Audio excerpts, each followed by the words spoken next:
West here reporting from Houston, Texas for Climate Desk. Now, one of the biggest uncertainties in climate science right now is the role of clouds. What better way to work that part out than flying right through them? That's what NASA scientists aboard this airplane think. Welcome to NASA's biggest airborne laboratory. You're coming with us today on an 8-hour NASA flight mission. When you read these big IPCC climate assessments, what's the biggest uncertainty? There's two, right? The role of aerosols and clouds. Clouds is probably bigger than aerosols. That is a piece of a puzzle that right now we are missing. You can't get the models right if you don't understand the chemistry and the process. Now we're being told we've got to get on. The doors are about to shut, so let's go aboard.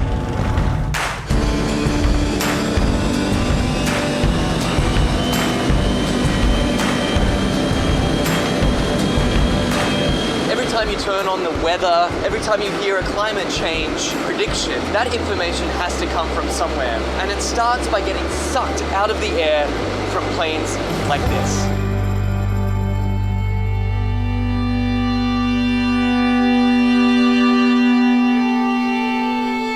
So this mission is to try to understand the emissions from the surface, so mostly biogenic emissions, so from trees and other plants.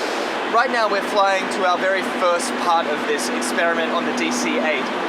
Over Arkansas, there's a particularly pungent bouquet of emissions that scientists are interested in measuring. Well, these emissions lead to both aerosols and to molecules that both destroy and create ozone. So these are very important things to understand for climate studies. How it will manifest itself, it will be in more accurate and more reliable predictions. So what we're doing is taking a series of flyovers, each at a different level of the atmosphere, scooping up those emissions, testing them, and hopefully scientists are going to see exactly what's in this column of air all the way up. The data that we collect in one flight can keep busy 60 scientists and students for 3 years, 4 years. We are still studying data from data collected 20 years ago. In fact, this particular mission today is its most heavily equipped in its nearly 30 years of service. Each one of these consoles here is a specially equipped scientific instrument designed to collect all sorts of different data in real time. And this instrument here tracks the sun. We're looking at mist chambers. They're used to strip soluble gases. This black line is the CO2. It's about 390 ppm right now. We're putting these filters in the bags that we've got the aerosols that we trapped out of a certain amount of air. And so we're sampling up here about 150 liters a minute. That ultimately flows back into the operational models. It flows back into what goes on TV every day. Anyway, I got to get this sample going. You do it. It's a busy man at work. We can't let him rest. Well, get this. We've just spent 2 hours crisscrossing this one cloud formation. In, back out again, back in again. Then they grow, and we track them as long as we can, and then we let it go. Even one cloud can hold a host of answers to the mysteries of climate change. The patterns of, where the clouds are, what type of clouds we see, what kind of weather systems they're associated with it, that'll all be shifting in a shifting climate, in a world with climate change. Then the big spark is this, is when we actually get the meat on the grill. And then it will be some time to process it.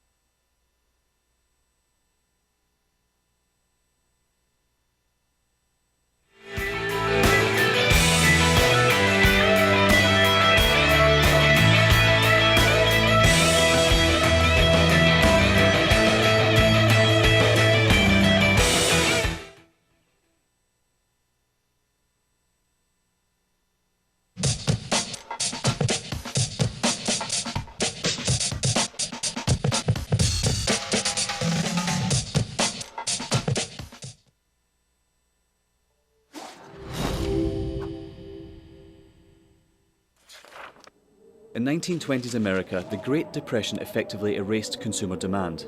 Struggling manufacturers needed new ways to get people buying again. Innovative production processes like stamping and use of moulds allowed them to use new materials for their designs. Products using vinyl, chrome, aluminium and plywood began appearing. American industrial designers began introducing streamlined, efficient shapes that shouted progress. Bel Geddes pioneered what we now refer to as utilitarian art. Things that had little reason to look sleek, now all of a sudden did. At the 1939 World Fair featuring Bel Geddes' immensely popular Futurama exhibit, a new era of American industrial design proudly claimed to be building the world of tomorrow. Americans found great positivity in these futuristic forms. Yay. Things were looking up. American industrial designers realised that by making objects look great, people simply wanted them more.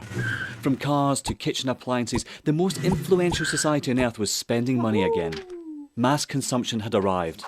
Advertisers finally had lots to talk about. Personal taste could be expressed through the things you bought. Style became equally as important as function. Chair designers like Eames and Saarinen didn't just design seating, they created desirable lifestyles. People behind the products suddenly were stars. Everyone wanted to know who they were. Raymond Loewy was one of the shining lights of American industrial design. His face ended up on every coffee table in the nation. Toothpaste packaging promised whiter teeth. Washing powder packaging promised whiter whites. Who knew such simple household objects would shape the tastes and ambitions of an entire society? American industrial design improved America, functionally, culturally and intellectually, and exported it around the globe.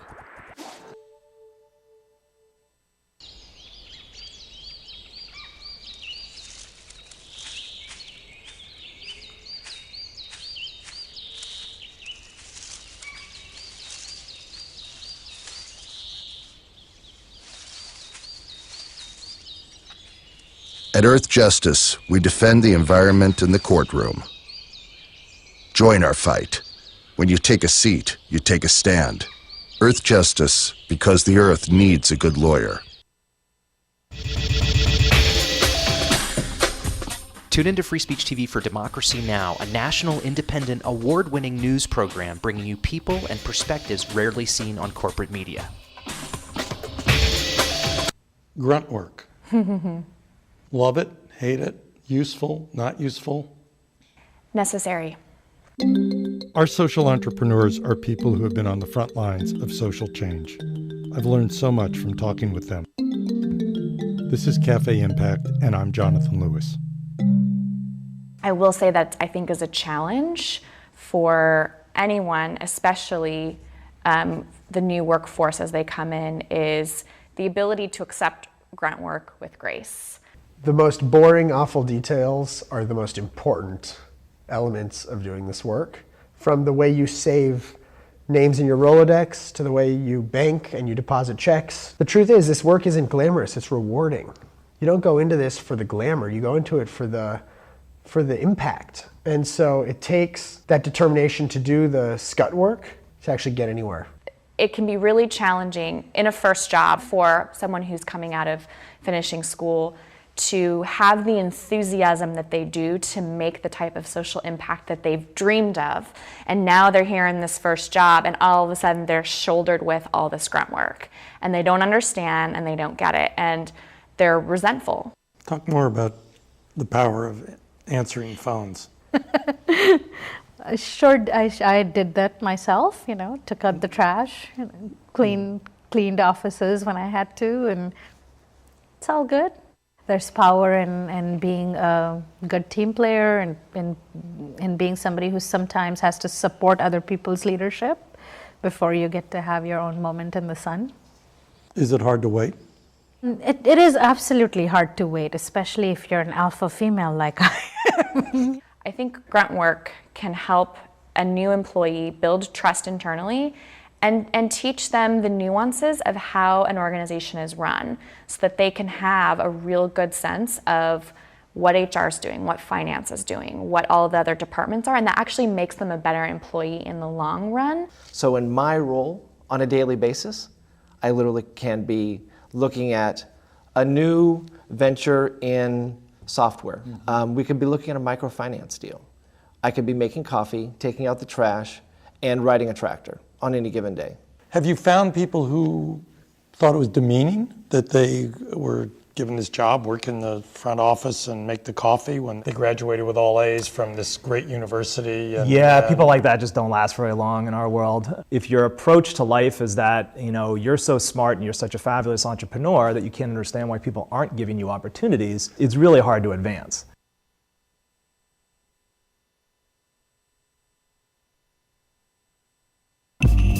Tune in to Gay USA with hosts Ann Northrup and Andy Hum for in-depth coverage of lesbian, gay, bisexual, and transgender news. Watch Gay USA every week, only on Free Speech TV.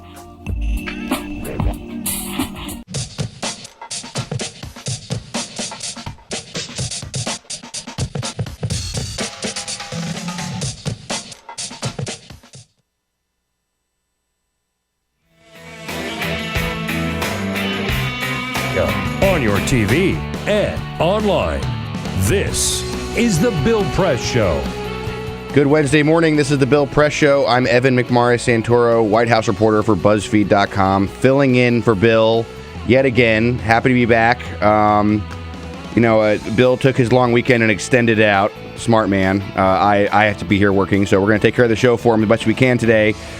Big show. We got there's a lot of news going on this week, even though it's a short week. We have a lot of stuff happening at the White House. The president making big moves in Afghanistan yesterday. We're going to talk about that.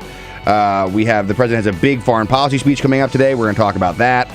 Big moves on immigration. Democrats potentially see a chance for some action on immigration. We're going to talk about that. We have a great group of guests, a lot of great White House reporters, a lot of great reporters from around Washington. This is really going to be a lot. There's a lot of news today for the Wednesday after a long weekend. Of course, you can follow us at BP Show. Give us a call and talk about what you think about this big week of news and what Obama's been saying about Afghanistan. Give us a call at 866-55-PRESS. And let's just run, of course, down, the people who are making it so I can do this and not look completely ridiculous. In the studio with me, Peter Ogburn, of course. Hey, man. How are you? I'm good. How are you? I'm doing well. Thank It's Wednesday. We're getting rolling. We're getting rolling here. We're getting there. We got Alicia's helping me back. Alicia Murphy helping me back there with all my through the window. I can see her. All the ones and twos. Good morning. Alicia Cruz, you should call her. She's doing all the calls, and you should call her and talk to her about Afghanistan. Who doesn't want to talk about Afghanistan on Wednesday morning? Right. And Cyprian Bowling doing the video. Thank you for that, too. So, we're going to talk. We have our first guest coming up is David Jackson, who's a great reporter and been around Washington for a long time. He's coming up in a little while, but, one of the things that is really interesting about this past couple of days is that we really are seeing a focus on foreign policy that we have not seen from the president in a while. He's been talking about a lot of other stuff, trying to sort of deal with a lot of little crises, and he's been actually trying to shy away from foreign policy a bit, as some situations in Russia have not looked great for him, and situations in some other places have not looked so good for him. But here he's just sort of fully coming around and embracing it, and talking a lot about what the future of Afghanistan is, and what I think most interestingly, talking about what the future for sort of America and wars are. And it was sort of yesterday he gave a speech in the Rose Garden in which he explained that we're taking the troop level down to 9,800 and then eventually to basically a small embassy protection force by the end of 2016. But the main focus was really, I don't know if you caught this when you were looking at it, but the main focus to me was this was him sort of making good on a campaign promise and talking about how, this is sort of an ugly exit. Yeah. Yeah, I caught that. And what I thought was interesting with his remarks is he was very specific about the plans and how it's going to move forward in Afghanistan, which I think has been missing from a lot of his foreign policy stuff. I think it's been a lot of ideas and short on details. I think he gave a lot of details. He laid it out fairly clearly of what he's looking at and what we should be looking for. Yeah, I mean, he said this amazing line where he was like, let's see, I wrote it down here, like a good print reporter does. He said, we have to recognize that Afghanistan will not be a perfect place, and it's not America's responsibility to make it one. Yeah. That's a nice That's a way to kick off your morning there. Yeah. Sorry, folks. It's not going to be that great, but anyway. Well, we'll talk more about that later. Let's talk about some other news first. Let's get into some of this news from around the world.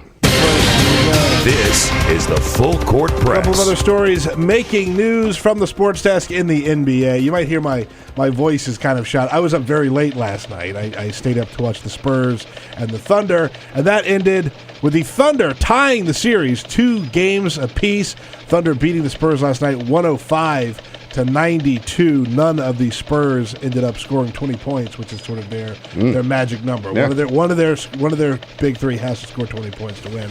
Nobody can do that. Russell Westbrook, however, scored 40 points, absolutely dominating the game. So again, that series tied 2 games apiece.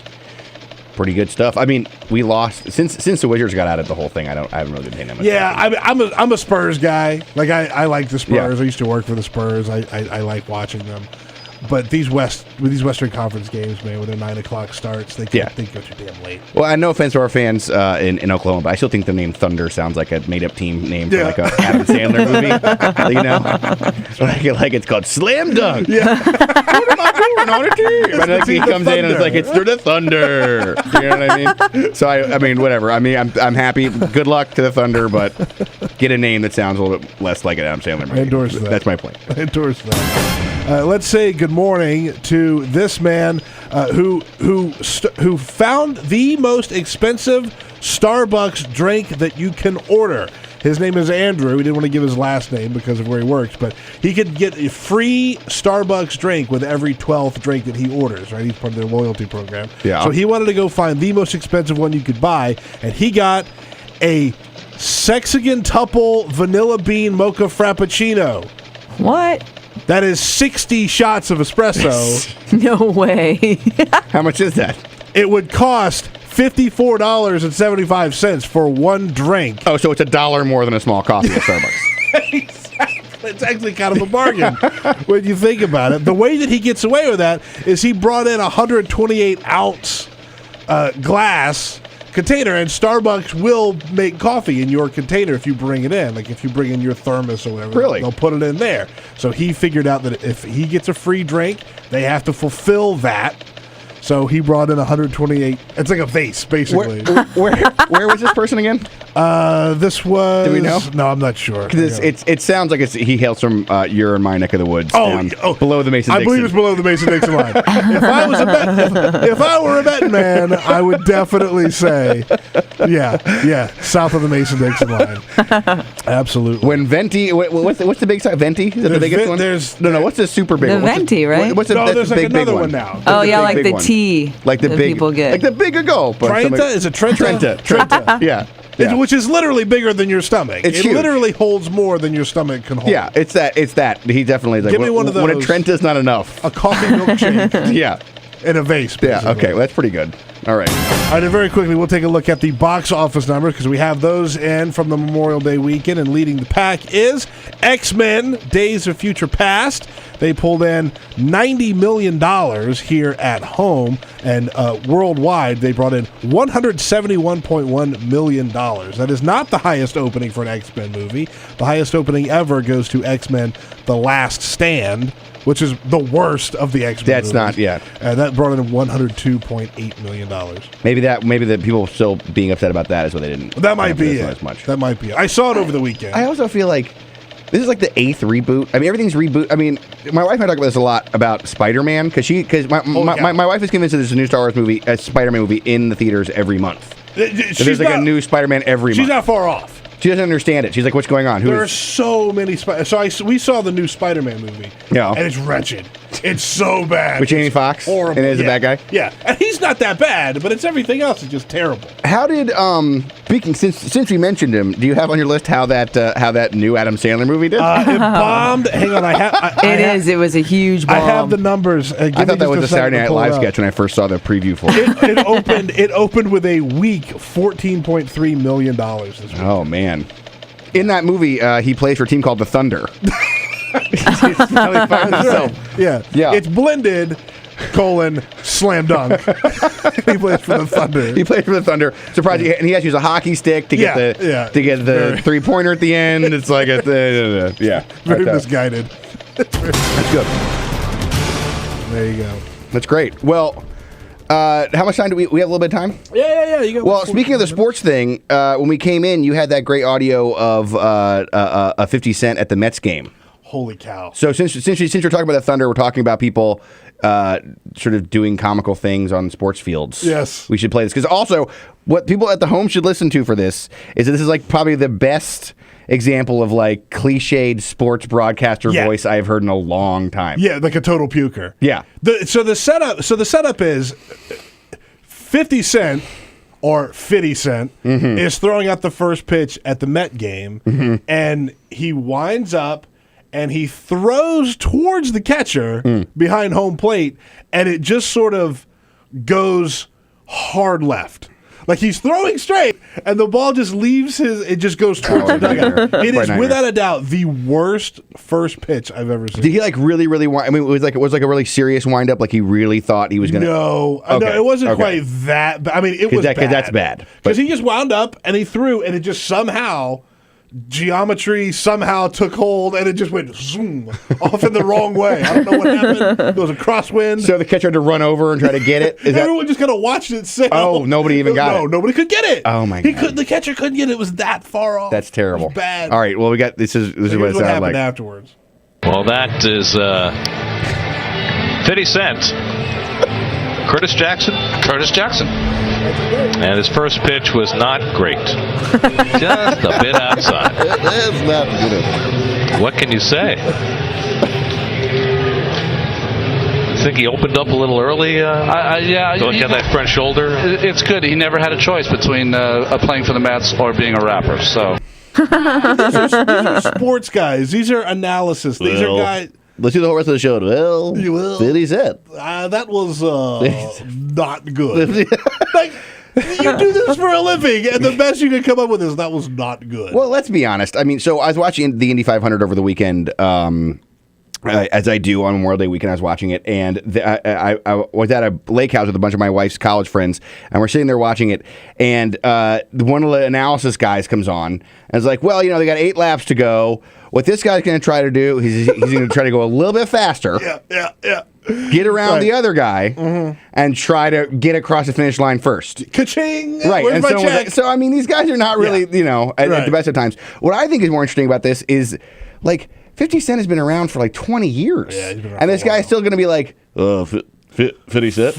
Like, why do they always do this? They do this with all the hip hop people. They do this constantly. Yeah. Like it's always real name is Curtis Jackson. So I understand it's Snoop. Is that right? Is that what it is? It's been around for a million years. Snoopy Dogg. Guy's been in hit movies. Right. That's what I'm saying. Maybe the most famous rapper alive. Ice. T is my understanding. I believe it's T. I do love an iced tea. Is that right? I do love iced tea, Joe. Is that right? So I don't understand it, but it sounds Put like them together with Ice Cube, but you got to drink. You know what I'm talking about? That was not good. That was not good. Not good. Well, it's anyway. It sounds like it sounds like maybe 50 Cent is not going to be a ball player. Now, normally, I don't know if you've seen anything else about this. Obviously, this happened like yesterday, but normally these guys that get on Twitter, social media now, or something like, has there been any sort of post fallout? Is he? Oh, you know what? I haven't seen that he posted anything about. I do know that He's got the hell out of there. I could not get away from that video last night. I mean, it was just everybody was tweeting about this video. Oh, here. Oh no, he actually. Oh, good. He's actually tweeted. Good. I'm gonna have to censor a little bit. Okay. He actually. Good for him. He posted the video, and he says, "I'm a hustler, not a damn ball player." LMAO, and then said, "That S almost hit the cameraman. Damn! If you look close, you can see them moving the plate." LOL. Oh no! That's rapper 50 Cent, I think, or 50 $50 piece, something like that. I'm not entirely sure. Well, that is new music. Real name, by the way, Curtis Jackson. I've heard of that. Not sure if you knew that. Wow. Well, see, you got to have a good sense of humor about it, I guess. I mean, good for him. Look, it's funny because like this first pitch thing is, like every political reporter, when I first got the White House reporting job, this is like one of the first things you have to report on is like, presidents throwing first pitches and like how bad they are. And like everybody comes out, and I'm not like a huge baseball fan, but I watch it. But everybody has to sort of get in there and like have their like their analysis of the baseball pitch. Yeah. So I'm just surprised that these Mets guys didn't have something better up their sleeve than like I guess you released a little bit too early there, too late there, a little early on the release there. That was not good. Yeah, that's good. Well, all right. Well, I mean, so should we talk about the Bill Murray thing too? Let's take a break and then let's take a break first. Maybe throw that in. Okay. Yeah. All right. Well, we'll come back. So stay tuned for that. We're going to talk about we're going to go 50 Cent to an actor named Bill Murray. I think Bill Murray. I think he's an actor. I'm not sure. Anyway, we'll be back soon. This is the Bill Press Show. I'm Evan McMartin Santoro filling in for Bill. And I'm not throwing out the first pitch at the Mets game tonight. This is the Bill Press Show.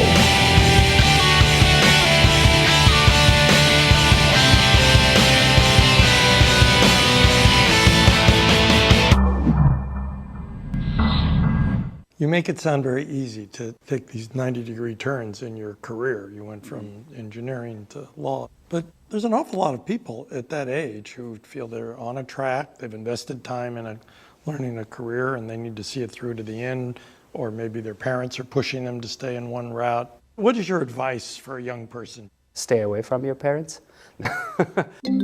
Our social entrepreneurs are people who have been on the front lines of social change. I've learned so much from talking with them. This is Cafe Impact, and I'm Jonathan Lewis.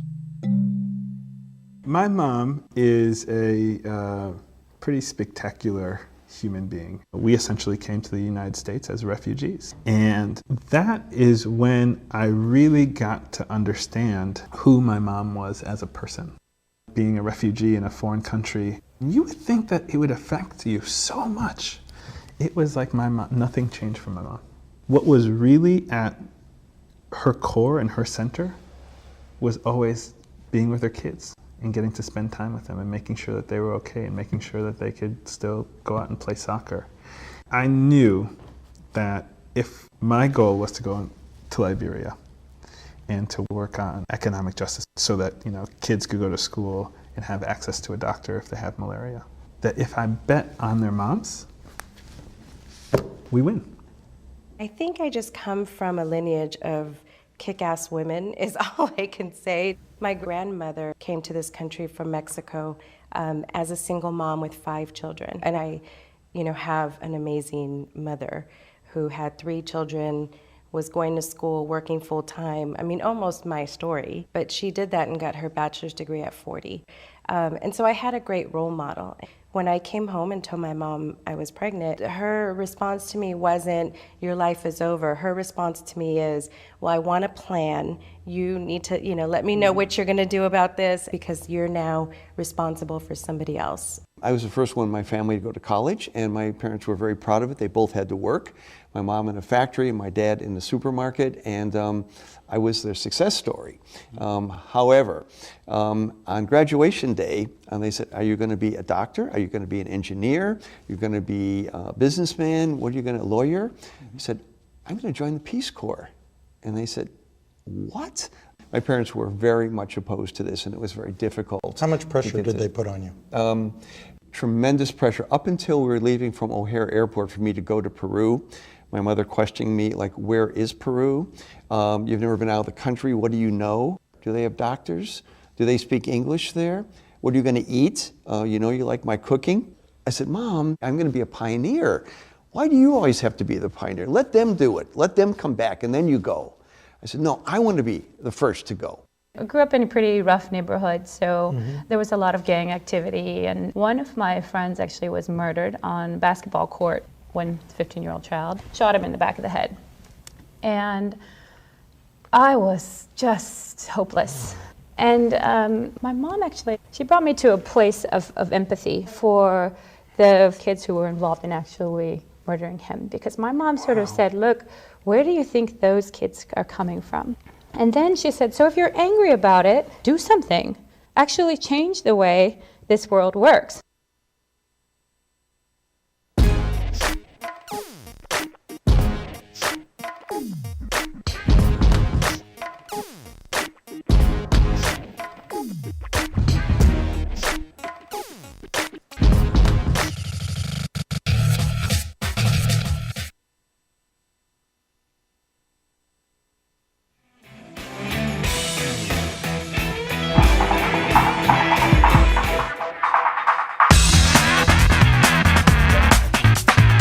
On your radio, on TV, and online. This is The Bill Press Show. We're back. I'm Evan McMorris-Santoro, filling in for Bill Press. This is The Bill Press Show. It's Wednesday. We are moving right along here. I have promised you Bill Murray. I will give you Bill Murray, but we're going to set ourselves up for some of our guests that are coming up first. As I mentioned at the top of the show, we're going to be talking, a bit about Afghanistan and what the president said yesterday. What he talked about. We talked about the war and talked about what changes are happening and trying to wind it down and trying to end it by the time he leaves the White House in 2016. 2017, he's actually going to leave, but the troops will be gone by 2016. Should we play that Afghanistan audio? Let's play that. Then we'll talk a little bit about it, and then we'll get ready for our first guest. At the beginning of 2015, we will have approximately 9,800 U.S. service members in different parts of the country, together with our NATO allies and other partners. By the end of 2015, we will have reduced that presence by roughly half. So that's the president laying out the plan moving forward in terms of American presence in Afghanistan. And that's, obviously a dramatic change from when the war was at its height, when we had over 100,000 U.S. personnel in the country. A lot of those obviously went and shifted over to the war in Iraq eventually. But, this has been Obama's plan right along. It has been to wind these wars down. It's a promise that he made when he's running for president. Now he's doing it. The White House claims that we're leaving Afghanistan in fairly good stead. They talk about an upcoming presidential election in a couple weeks there that they think is going to be the first sort of peaceful transfer of power in Afghanistan's history. And they talk about the security forces in Afghanistan being able to sort of stand up and take care of security for the country on its own. We're going to take more of an advisory role at this point. So my question for you all at home and for callers is, do you feel like the war in Afghanistan has been a successful war for the United States? Do you think that we are leaving Afghanistan winners of that war or something else? You give us a call at 866-55-PRESS or tweet at BP Show or tweet me at Evan McSan, and you can tell us what your opinion is on that. But this is a big moment in American history for all of us who have been following this more than a decade of conflict across the Middle East. Led by Americans post 9/11. Sort of, what do you think now we've come to the end? What's the final analysis? So did it work? Has it worked out for us, or are we sort of sneaking away from a situation that didn't end very well? I think you hit on an interesting point there. I think a very important point is that this has been over 10 years. So long. This has gone on so long, and we've seen some successes there. We've seen some failures there. Mm-hmm. I mean, you got to remember that it was really ugly there for a little while. Yeah. And so, I think that's a good question. The good place to start is like, now that we've come to where we are, now that we're drawing down troops and we've got this plan, what do we call this? Do we call it a win? Right. What do we call? How do we look back on this? Yeah. What do we do? I mean, I don't know. Well, this is the Bill Press Show. I'm Evan McMorris-Santoro taking your calls when we come back. This is the Bill Press Show.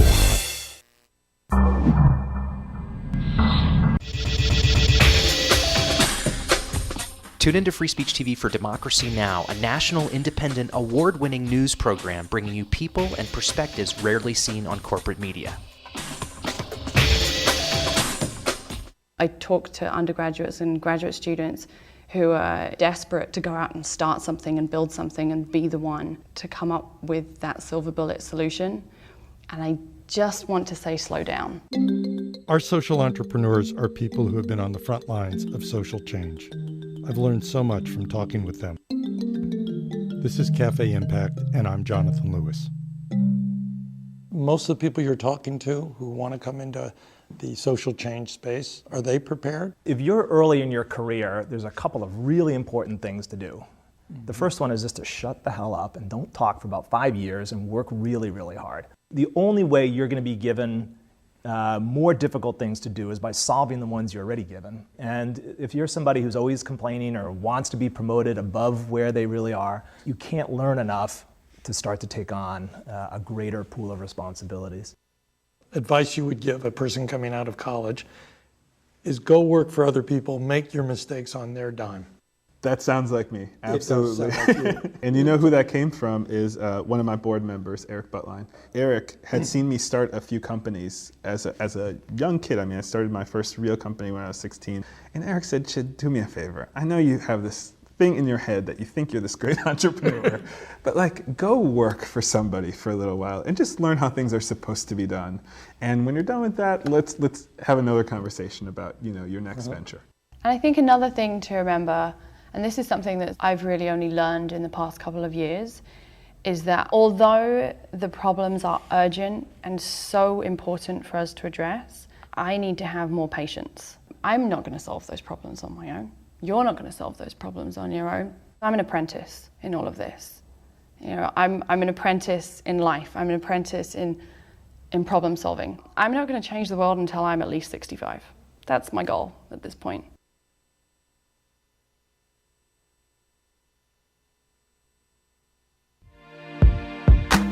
California, or the Golden State, has been in the midst of a 3-year drought, and this year, some scientists predict could be the driest in 500 years. Governor Jerry Brown declared a state of emergency in January and in February of this year. The world's 10th largest economy, California is also the United States' top agricultural producer. Half of all our fruits and vegetables come from California. The Golden State is not the only place on the planet struggling for this vital resource. In December 2013, the World Resources Institute found that 37 countries face severe water shortages. Free Speech TV would love to know what you think about this fight for water, especially if you're from the Golden State. Please call our comment line at 1-888-378-8855 or email us at comments@freespeech.org to let us know your thoughts. Tune into the Thom Hartmann Program, a live broadcast featuring the nation's #1 progressive talk show host. Phones open at 3 p.m. Eastern, only on Free Speech TV.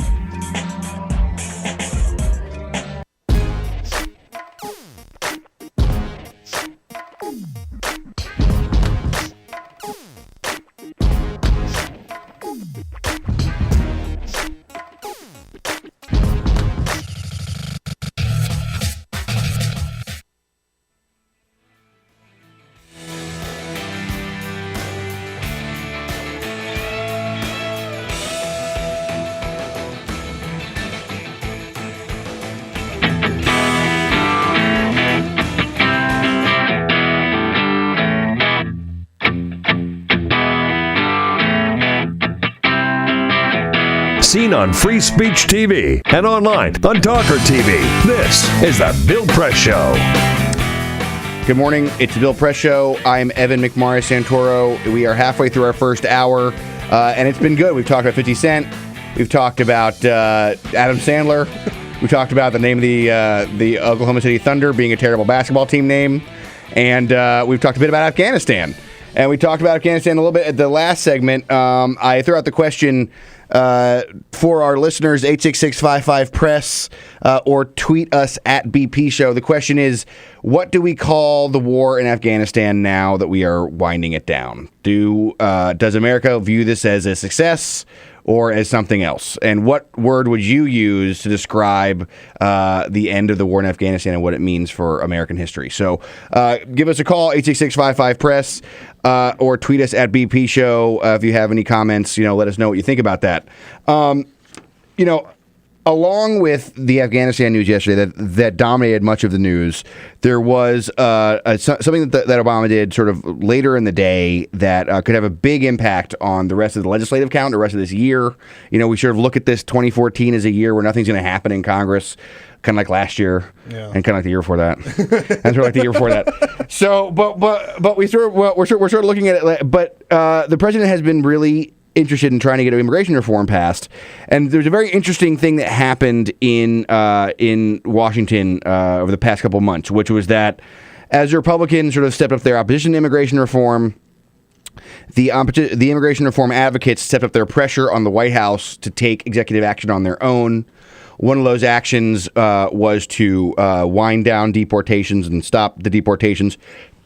Obama, of course, has had a lot of deportations as part of the sort of initial plan to prove to Republicans he was serious about immigration reform, that he would keep the border secure and do these deportations. Well, the last time we heard about this was a bunch of immigration advocates went to the White House and they asked the president to do something about deportations. He set up a task force, tasked the Department of Homeland Security Chief Jay Johnson with figuring out ways to wind back on these deportations. There's supposed to be a plan was supposed to be announced any day now, sort of telling how that was going to happen and how some of these deportations were going to sort of wind back.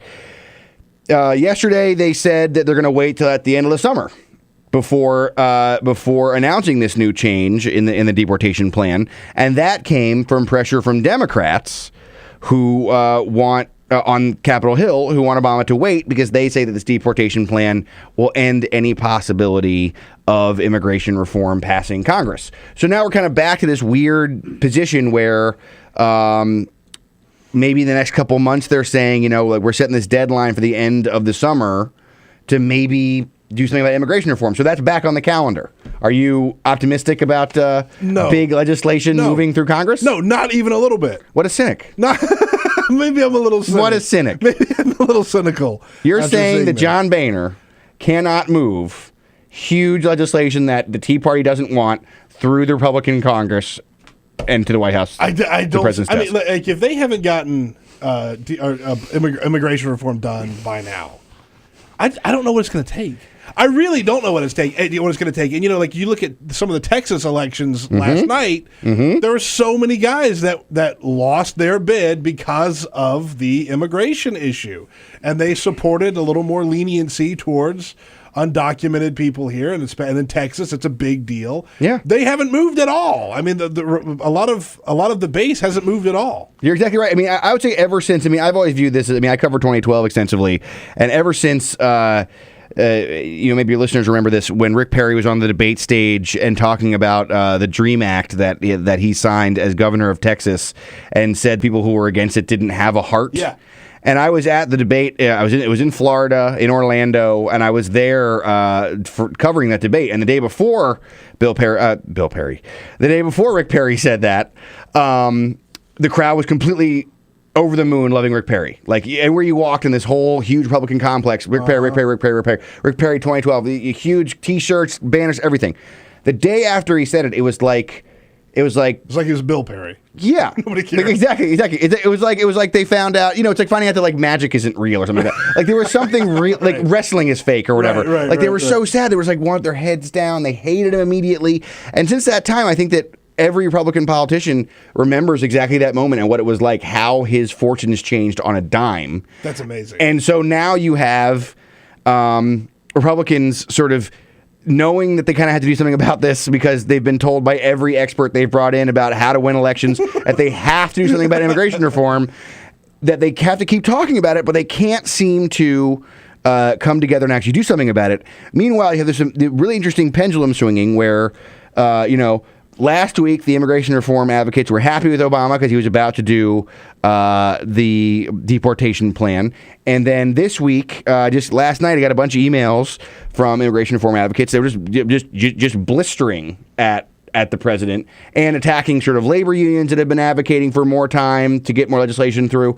It's now this total internal Democratic Party debate, which I think expresses even more how unlikely it is for the Republicans to do something. Exactly. Because now it's just completely a battle inside the Democratic Party. The Republicans have said, no, basically, at this point. And that's interesting that that's finally starting to bubble up and become a little more public, because for a long time, a lot of progressives have had a real problem with the president and his deportation plan. I mean, he's deported like 2 million people. Right.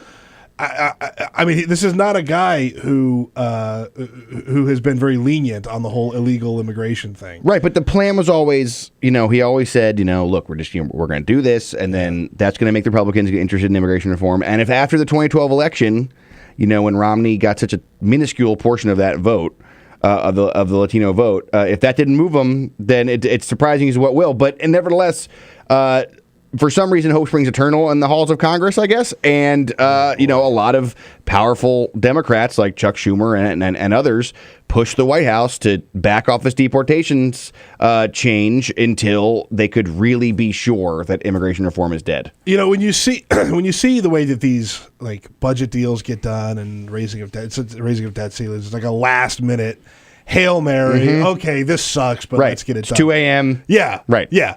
That there has been no sign that even that could happen on immigration. Yeah. Like there's no movement at all. Yeah. So I don't know what they know that we don't know. It's a very good question. It's a very, very good question. I don't know what the purpose is. Surely there's something, right? Like this isn't all just on hope. I'm confused. I'm hoping. Our reporter at BuzzFeed, Adrian Casiro, who's been doing a lot of this stuff for us, is a really good reporter on immigration, and hopefully he'll have some stuff for us tomorrow or this morning about what this all means. But my initial read is, I think I'm with you. Like, I don't think there's much chance that actually any legislation will move because of this. No. But no, answer this, right? If you think that there will be some movement, if you think that there will be legislation, anybody listening, 866-55-PRESS, if you think that's going to happen, who's going to do it? Right. And how is it going to get done? Like, what is that going to be? What is it going to be that causes that barricade to fall? Right. I mean, how's it going to happen? Because I don't see it. I'd be really interested to know that. Yeah. 866-55-PRESS or at BP Show. Mm-hmm. I'd be really interested to know, because I don't see what's going on with this, but I don't know. Okay, well, we do have a caller on our last question about Afghanistan, which is great. Is that right that I'm reading Bill Romney? Bill in Romney, West Virginia? Romney, West Virginia. They named a town Romney, West Virginia. After Mitt Romney. Bill, are you there? Virginia. Do you live in the 47% of Romney, West Virginia that's like the nice part, or the 47% that's like the taker part of West Virginia? The nice part. So what do you have to say about this Afghanistan question? Well, you were asking what you would call it. I would call it the Holocaust, because we've spent so much treasure and bodies and everything like that, and there's not going to be anything stable left when we get the hell out of there. So you don't think it's going to be something that do you think we're going to go back there, or is it something that we're going to have to deal with for years to come, or are we going to be done when we leave? We'll go back there. It's just we're just going to get out and just let it fall where it may. All right. Well, thanks, Bill. Appreciate that. That's definitely not optimistic take on Afghanistan. Which honestly, as I was saying earlier, the president himself did not really have extremely optimistic take. No, and neither did White House officials. Us White House reporters were briefed endlessly about this speech before Obama gave it, and the White House officials kept telling us on background and in meetings and stuff that there will be more violence in Afghanistan. Things are still going to be bad in Afghanistan. It's not going to be a country that you probably want to live in, but it's going to be on. But it's going to be on its own. It's going to be taking care of its own. It can take care of itself now. So that remains to be seen. We'll see. We'll talk a bit more about it when we come back from the break. I'm Evan McMorris Santoro, filling in for Bill Press. Bill Press Show. Give us a call, 866-55-PRESS. This is the Bill Press Show.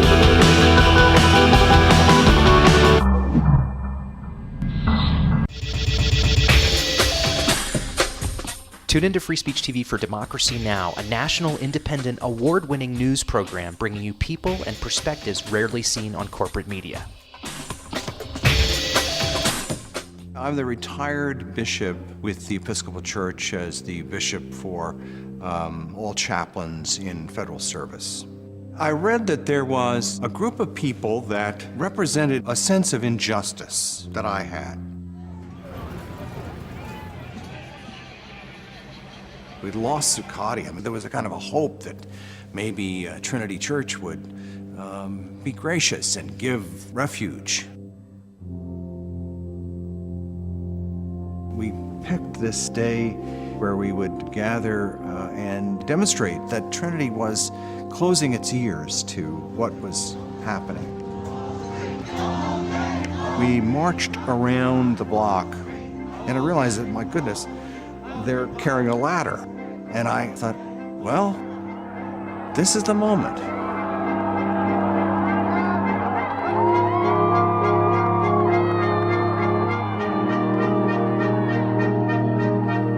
You could feel a spiritual presence. You could feel a certain something.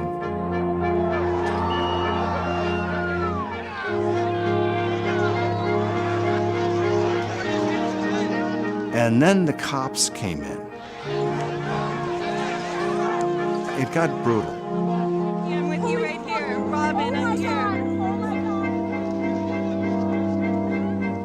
The church needed, in this moment in history, to stand alongside of these protesters. The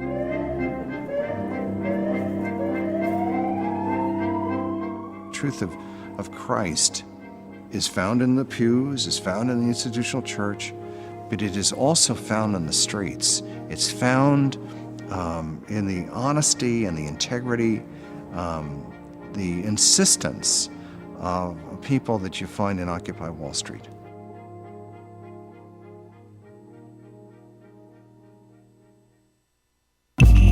Tune in to Gay USA with hosts Ann Northrup and Andy Hum for in-depth coverage of lesbian, gay, bisexual, and transgender news. Watch Gay USA every week, only on Free Speech TV.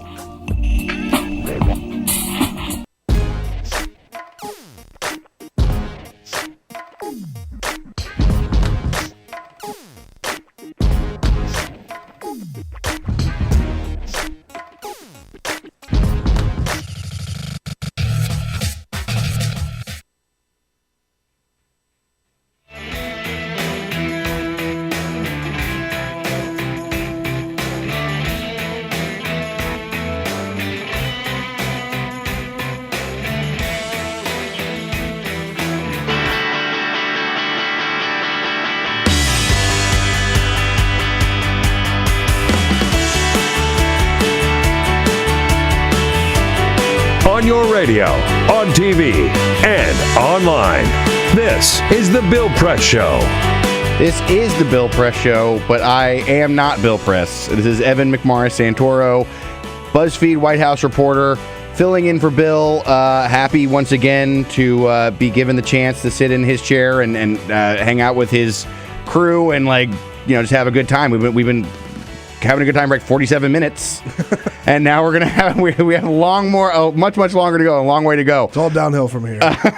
Well, actually, no, it's taking us going right uphill now. Yeah, that's it's taking a huge step up. That's right. Because we have USA Today's David Jackson with us, a White House reporter for USA Today, reporter, been around town for a long time, knows a lot of stuff about what's going on.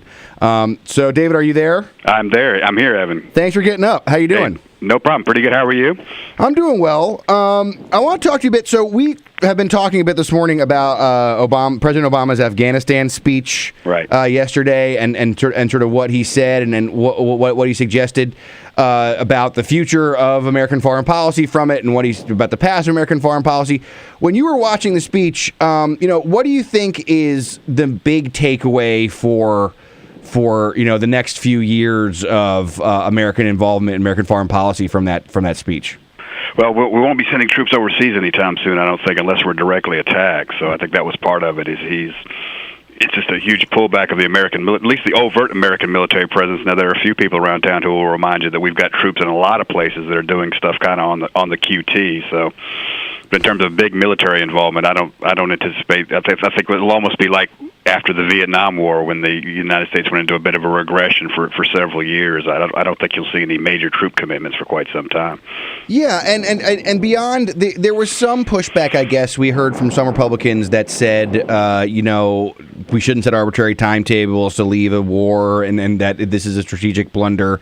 But it seemed kind of muted. I mean, John Boehner sort of said he welcomed some of the president's remarks and what the president was doing.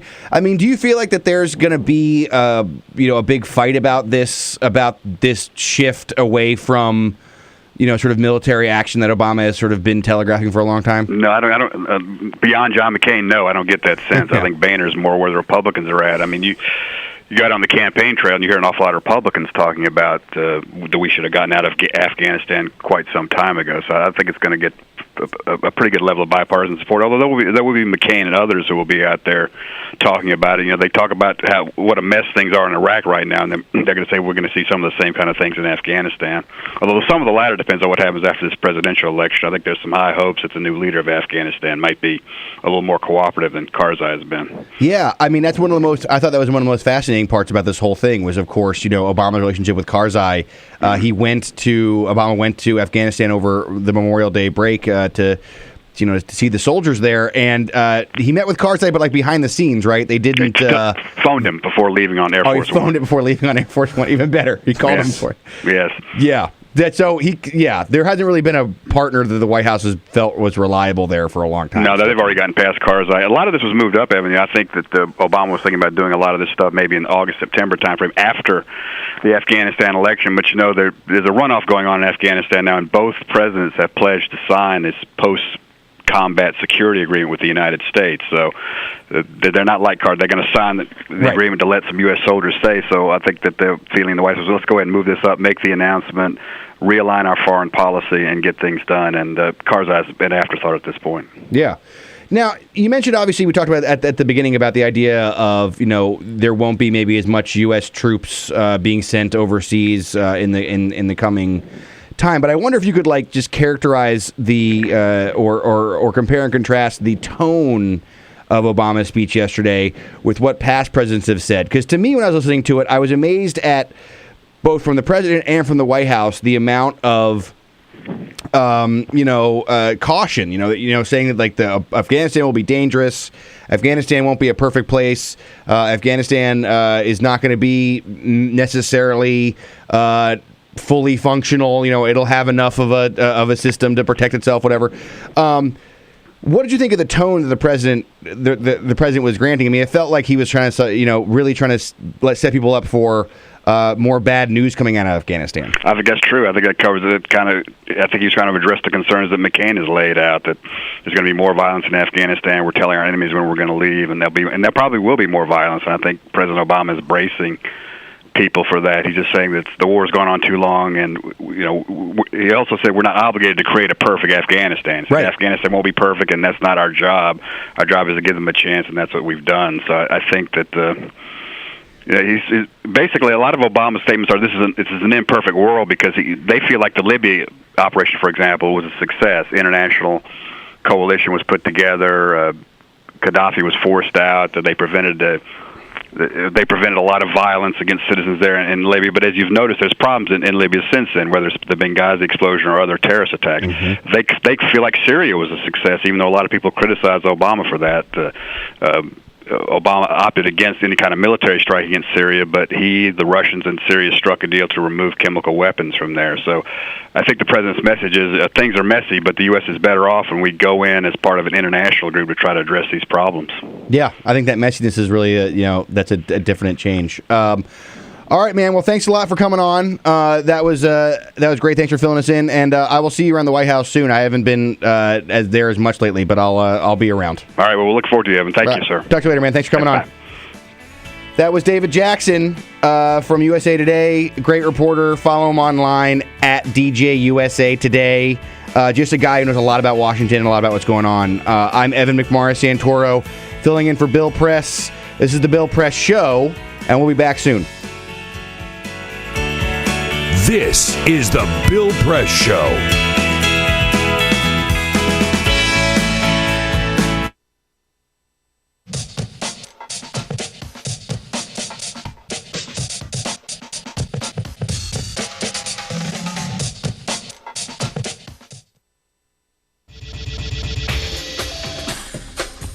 Tune into Free Speech TV for Democracy Now!, a national, independent, award-winning news program bringing you people and perspectives rarely seen on corporate media.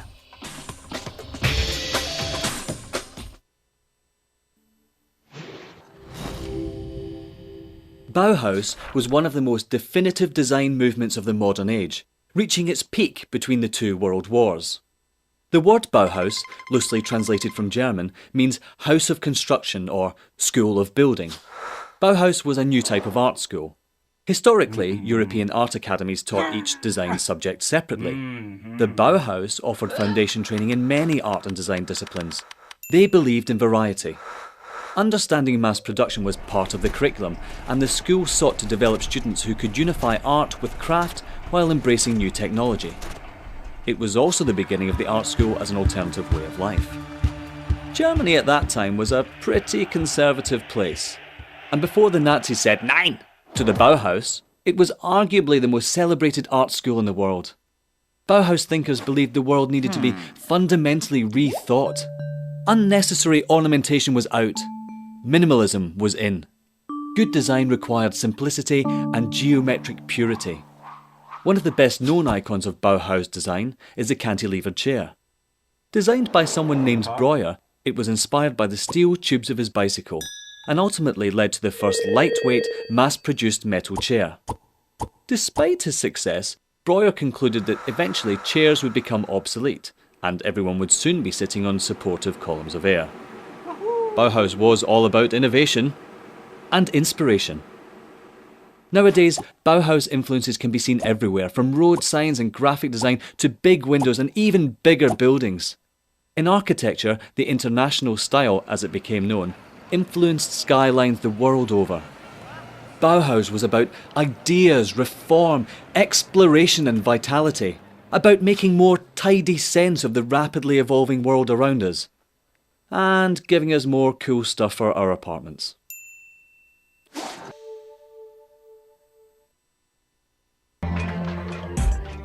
Tune into the Thom Hartmann Program, a live broadcast featuring the nation's #1 progressive talk show host.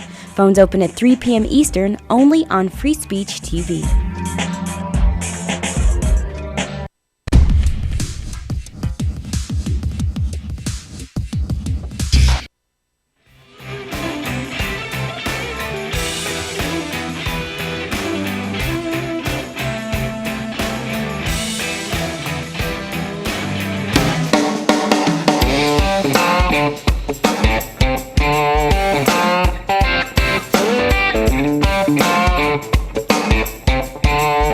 This is the Bill Press Show. All right, the Bill Press Show. I'm Evan McMorris Santoro with BuzzFeed. We are back. I promised you Bill Murray, and I'm going to give it to you. So let's play Bill Murray crashing a bachelor party. Let's hear it. If you have someone that you think is the one, don't just sort of think in your ordinary mind and think, okay, let's make a date, let's plan this and make a party and get married. Take that person and travel around the world. Buy a plane ticket for the two of you to travel all around the world and go to places that are hard to go to and hard to get out of. And if when you come back to JFK, when you land in JFK and you're still in love with that person, get married at the airport.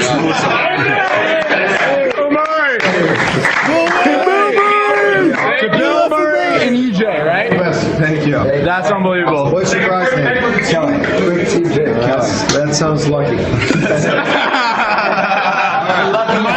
Let's pick him up over our shoulder.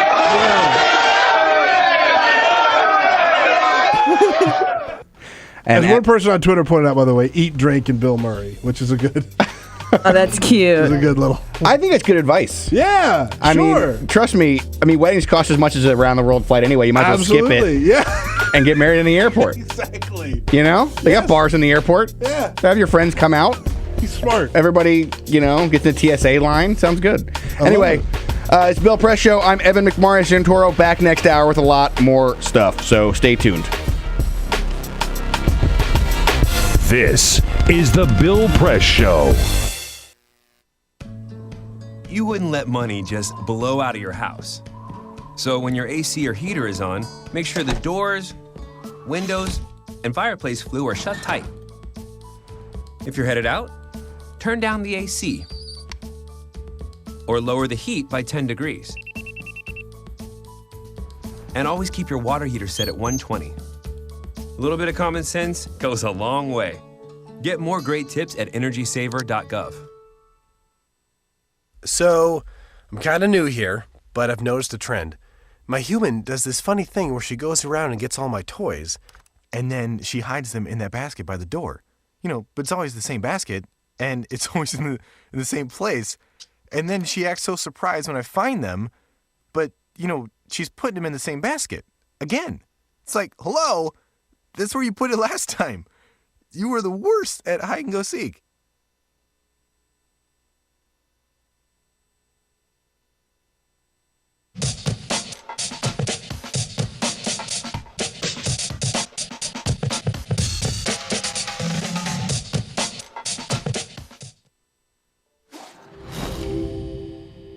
In the early 20th century, the war to end all wars didn't end war at all. It stoked the fires of change. A traumatized world was ripe for change. The world was ready for modernism.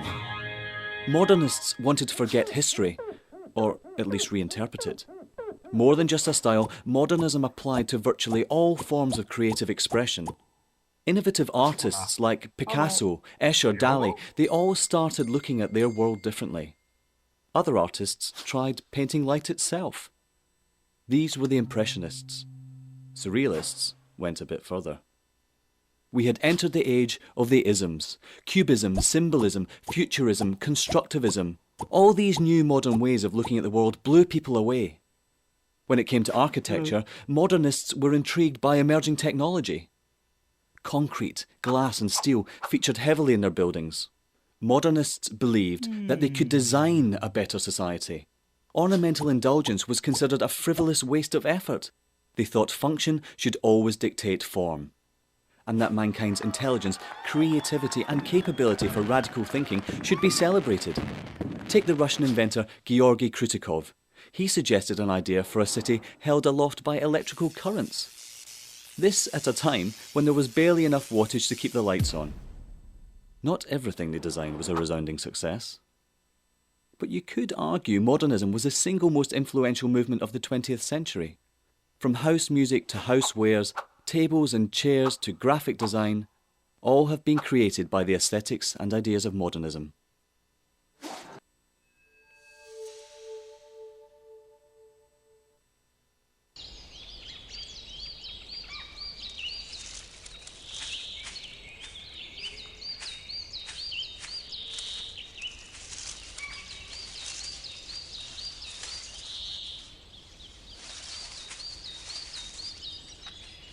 At Earth Justice, we defend the environment in the courtroom.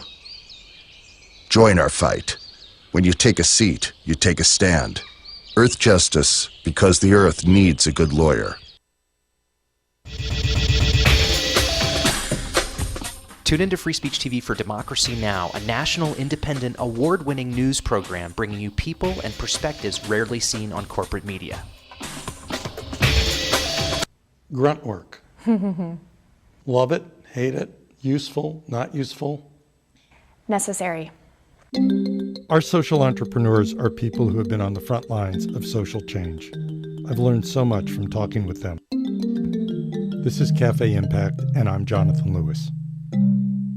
I will say that I think is a challenge for anyone, especially the new workforce as they come in, is the ability to accept grunt work with grace.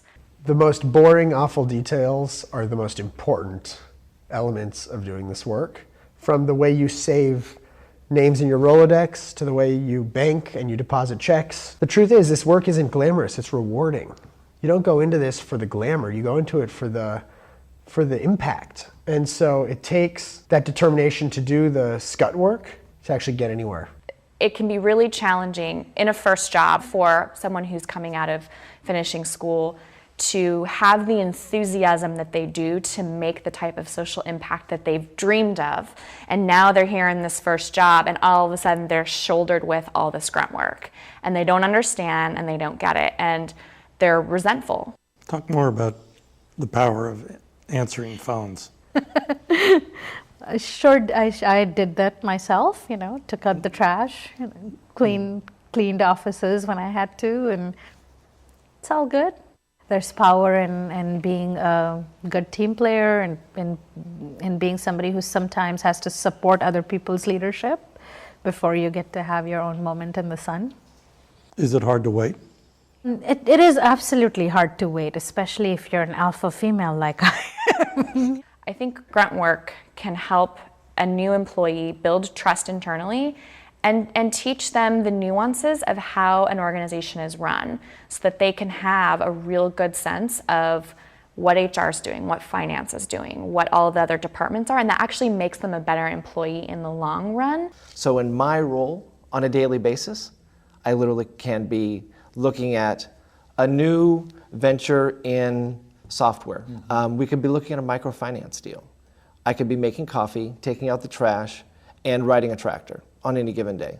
Have you found people who thought it was demeaning that they were given this job, work in the front office and make the coffee when they graduated with all A's from this great university? And, yeah, people like that just don't last very long in our world. If your approach to life is that, you're so smart and you're such a fabulous entrepreneur that you can't understand why people aren't giving you opportunities, it's really hard to advance.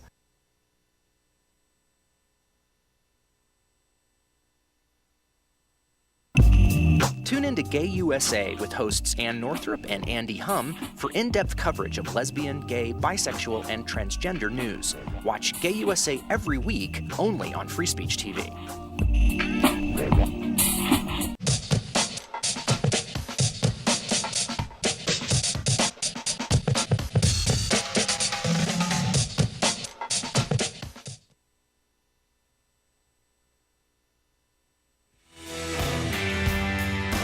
Casting around the nation, on your radio, on your TV, and online. This is The Bill Press Show. This is The Bill Press Show. This is not Bill Press. This is Evan McMorris Santoro, White House reporter for BuzzFeed, filling in for Bill yet again as he extends the long weekend out into infinity, as is his want. He's a smart man when it comes to vacation time. And I am happy to take advantage of it. We got a big show. We had a good first hour. We got a great second hour coming up. We're going to talk about the VA scandal a bit. We're going to talk a bit more about the White House and what's going on there for the rest of the year. Talk a little about immigration. We're just going to keep it rolling. Want to make sure that you know how to reach us. We are 866-55-PRESS is our phone number. You can tweet us at BP Show. And, of course, again, just have to, thank all the studio crew who make me look not completely inept at this. Peter Ogburn's with us in the studio again. And we have our guest, Leigh, who I will introduce in a second. We have Elisa back running the board, playing all that great audio. She's played that great Bill Murray audio, which you may have heard, which is really good. Life advice. Great life advice. Yes. Bill Murray! My favorite guy in that. Alicia Cruz, who has given us one call, and you guys need to call her, 866-55-PRESS, and tell us what you think about Afghanistan, the VA, 50 Cent throwing a terrible pitch, whatever it is. Any of those things. Whatever, we're into all of it. It's wide open. And Cyprian, obviously, doing the video, and you can be watching us on TawkrTV, TAWKR TV, or youtube.com/TawkrTV as well. That's it. The easiest web address to remember, youtube.com/TAWKR TV. You didn't know that's how you spell Talker? That is just rolls off the tongue. Yeah. So with us in the studio for the next little while, we have Leigh Munsil from Politico defense reporter. That's right. Is that what you cover? That is correct. I cover defense. Political defense. Now, you do a lot of stuff for the main homepage, or you also do stuff for Pro? I'm mostly based in Pro, our policy verticals. So we have a defense team that covers in-depth defense issues, the industry, the Pentagon, budgets, where money's going, that sort of thing. So on the policy side, we can get a little deeper. Some of our stuff goes on the homepage. Some of it is just for subscribers. Yeah, I mean, you pro reporters, people need to follow you. You're at Leigh Munsil on Twitter, and I'll put it on my Twitter feed and put it on the show's Twitter feed too, because these Politico pro reporters, you guys go so deep on this stuff. You know everything about everything. It's so granular. It's amazing. So let's talk about, let's take advantage of some of that knowledge, and let's talk about this Veterans Administration thing and sort of where we are. The last that really happened for me in my White House world was Obama gave his remarks before the holiday weekend, where He had met with Shinseki, General Shinseki, who runs the Veterans Administration, and met with Rob Neighbors, the Deputy White House Chief of Staff, who Obama dispatched to go and sort of see what's going on in the Veterans Administration. Obama said, I'm really upset about this VA scandal. Let's figure out what's going on, but urged like a little bit of caution. Urged people to sort of slow down and let investigations take their course. Didn't fire Shinseki. Didn't even. Suggested that might happen, but didn't really go down that road. What's happened since then? Is that basically the latest, or has there been much since then that we know? Yeah, that's the latest on the executive side. And the executive side on this issue has kind of lagged behind a little bit. The calls for Shinseki's resignation kind of came first as after the reports initially came out about the people in Phoenix, the veterans in Phoenix who had died as a result of or while waiting for service. And so allegedly. Allegedly. And that's what happened first. And then the White House has kind of been not necessarily responding as fast as veterans groups had hoped, but the president came out this week and gave a speech about it, or last week and gave a speech about it, and really didn't say anything about firing General Shinseki, but that wasn't necessarily something he was going to do anyway. He had been very supportive of Shinseki going from there, even from the beginning of the calls for his resignation.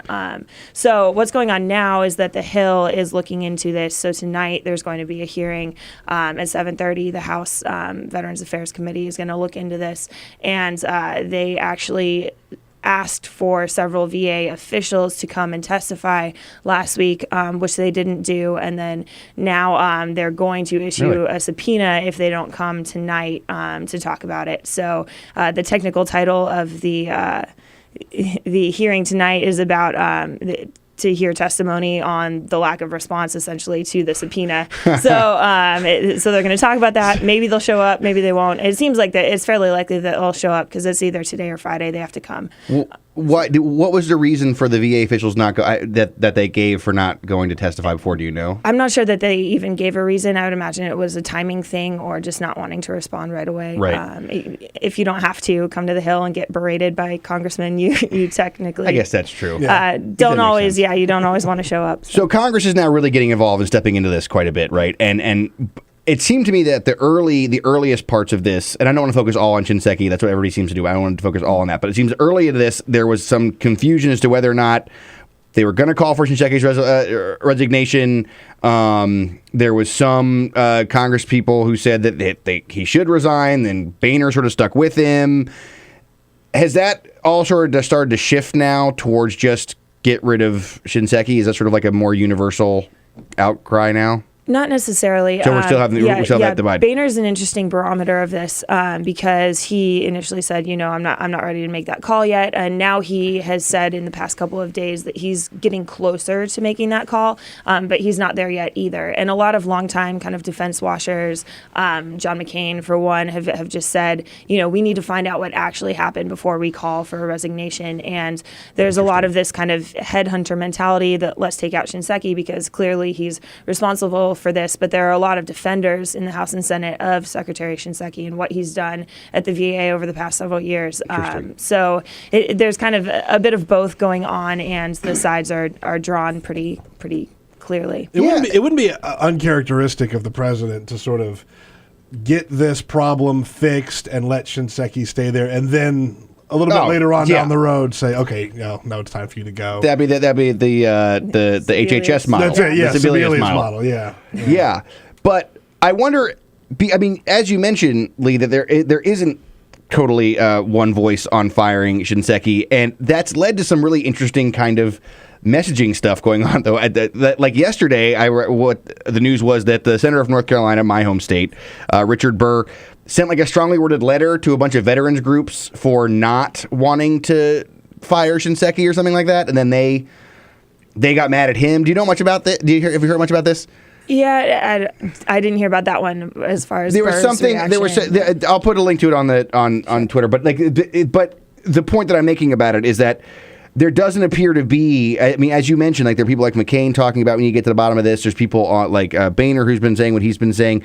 That it doesn't feel like this has really reached the level of just poking at the president yet. Like that's what the Shinseki thing would be, and the Sebelius thing was too. This is sort of feels like it's more still people want to figure this problem out, and actually because they know it's a problem for basically everybody. And I also think that it's been a problem that's happened for so long. I mean, this predates the Obama administration, and so I think it's tougher to say this is an administration problem. I mean, it's a problem that the VA has, right, and they've had for a long time, and it's also a matter of it being kind of localized.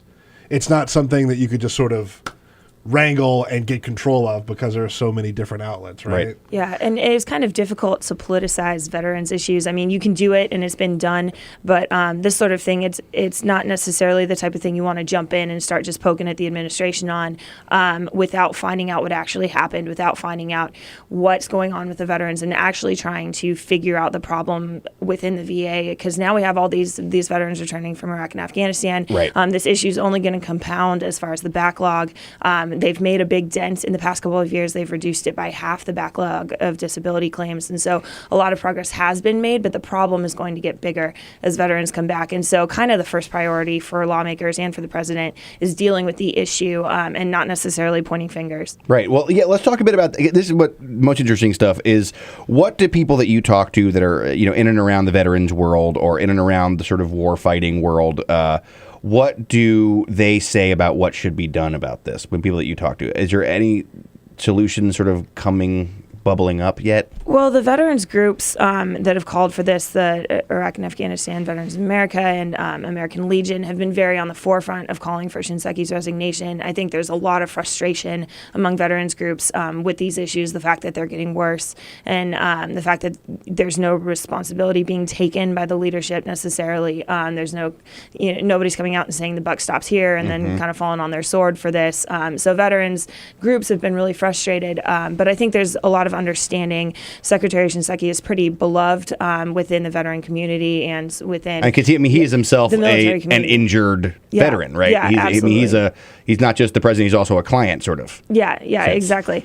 Did you just make a hair club from? I was hoping. Yeah. I don't know. It's good. This is a guy who would use the VA. Yeah, it's good. Nice. I didn't get that one. I mean, it sounded good, but. Saul. Well, one out of two ain't bad. Sperling. I'm not only am I the president, I'm a client. The guy jumps in the water, right? Yeah. Okay. All right. Well, that's clearly you want to make jokes about the hair club for a minute at this moment. We actually we have a caller. We have a caller, Stacy from Chicago. Chicago, I've heard of. Wants to talk about the VA stuff. Maybe has some questions. So, Stacy, are you on? Are you here? Can you hear us? Yes, I can. All right. Well, what do you want to say about the VA? Well, I have a question. I mean, we're really good at buying bombs and aircraft and stuff, but are we funding the VA like we should? Is that part of the problem, not just administration? It's a good question. Thanks, Stacy. That's a good question. I know that there's been the funding levels are what now, and or in a ballpark area, and is there a lot of call to raise those funding levels?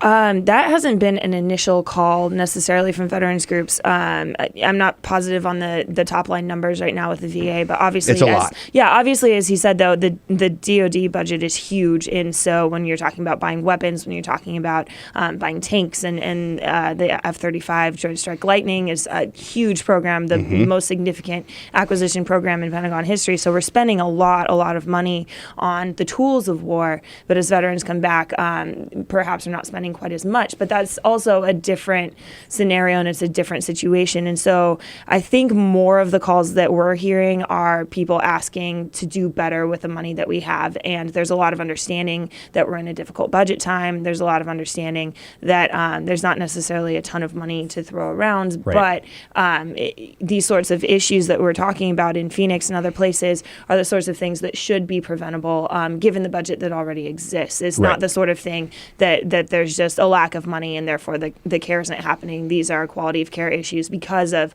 a lot of people, but not necessarily because of the budget, although the budget is obviously always a factor. Sure. I mean, the president has increased some spending on the VA. I know he asked for some, and he got some. This was part of the thing when he came into office. And, he gave a shout out yesterday to 9/11 era veterans and 9/11, I think he called them 9/11 veterans or 9/11 heroes, and people who have been at war since the 9/11 attacks and, in Afghanistan, in Iraq. We talked a bit about Iraq earlier. These veterans groups, do they feel like they're being abandoned now? These wars are ending. I mean, is that sort of part of this VA scandal? Do you get a sense from them that they feel like people are not giving them, the resources that they need and not paying attention to them now that the sort of wars are out of their mind? I think there's more of a fear that will happen in the future. I think we've seen what happened to Vietnam veterans, and there's kind of a learning curve that's been reached. And so these veterans groups, in a lot of ways, exist to make sure that doesn't happen and that our veterans don't get abandoned and that their needs and their, especially in the healthcare field, are taken care of. And so it's more of a getting out in front of the situation. And also on the VA, as people come back from the wars, there's going to be more need for more resources, and the president has been really clear about wanting to fit that need. But there's also the concern, there are a lot of overhead issues in the Pentagon. There are a lot of issues with healthcare provision for people. That's a hugely ballooning part of the Pentagon budget, is paying for people rather than guns and those sorts of things. And so that's going to be a problem as well. And there probably are going to be fairly significant reforms, or at least there are a lot of calls for fairly significant reforms. I don't know if that I can, that's very difficult to do politically. Right. But that's on the Everything is. agenda for kind of defense-minded folks in Congress to kind of get a hold of, and the Pentagon as well, to get a hold of these ballooning costs when we come to veterans health care. And we're just going to have more people come back. And unless there's some sort of change to pay and benefit structure, that the problem is going to keep getting out of hand. And that's something the Pentagon's identified as a huge issue moving forward because they're going to run out of money. Yeah, it's a super interesting time to be covering the Pentagon because we're going from this era of sort of blank checks, which have been almost 2 decades for them, right? To now people are actually sort of really picking over their budget and, talking about stuff. Let's take a quick break and we'll come back and talk a bit more about that future of the Pentagon and stuff that you've been covering on that. I'm Evan McMorris Santoro here with Leigh Munsil from Politico. Great defense reporter talking about the VA, talking about the Pentagon. It's the Bill Press Show. Back in a few. This is the Bill Press Show.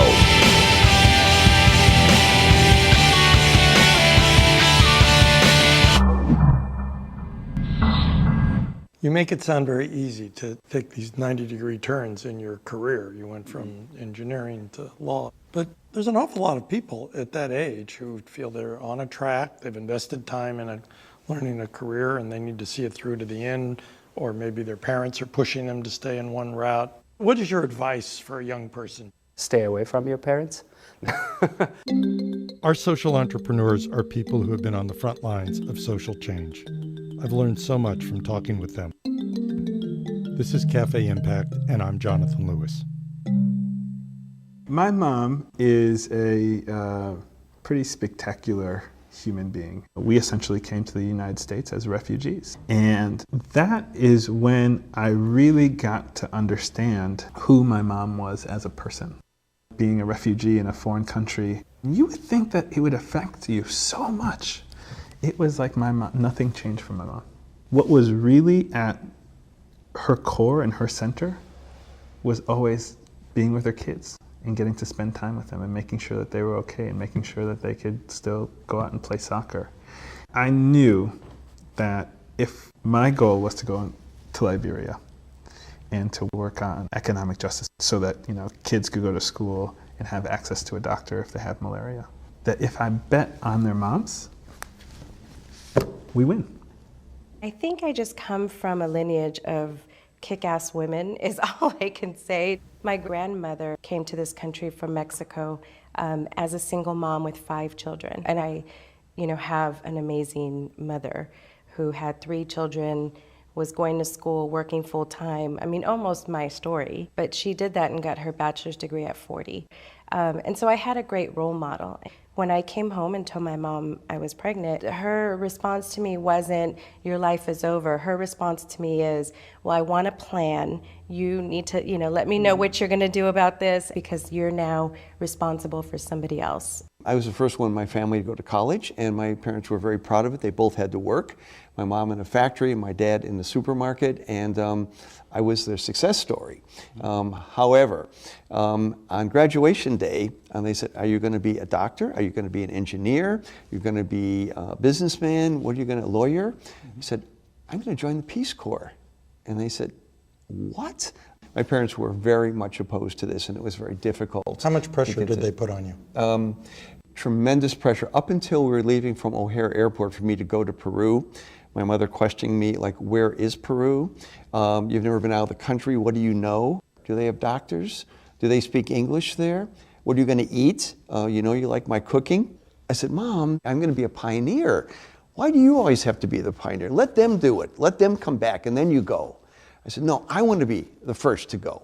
I grew up in a pretty rough neighborhood, so there was a lot of gang activity. And one of my friends actually was murdered on a basketball court when a 15-year-old child shot him in the back of the head. And I was just hopeless.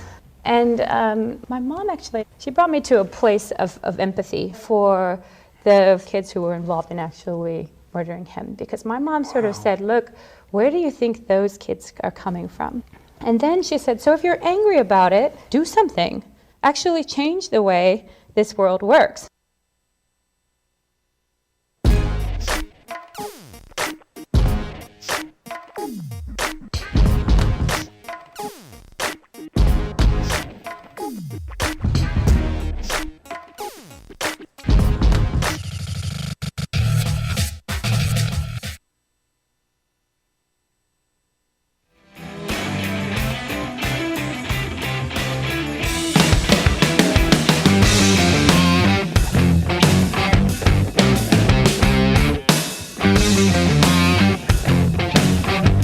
Seen on Free Speech TV and online on TawkrTV. This is the Bill Press Show. This is the Bill Press Show. I am Evan McMorris-Santoro, White House reporter for BuzzFeed, filling in for Bill yet again, having a great time yet again. It's been a great hour and a half, and we've got another hour and a half to go. So this is like the best time. This is the middle time. We've got Leigh Munsil from Politico, defense reporter from Politico, with us for just a little bit longer. So, Leigh, I'm going to ask you, we talked a lot about the VA. That's really helpful. We just had Memorial Day, so we're sort of like officially kicking off summer, supposedly a slow news period coming up.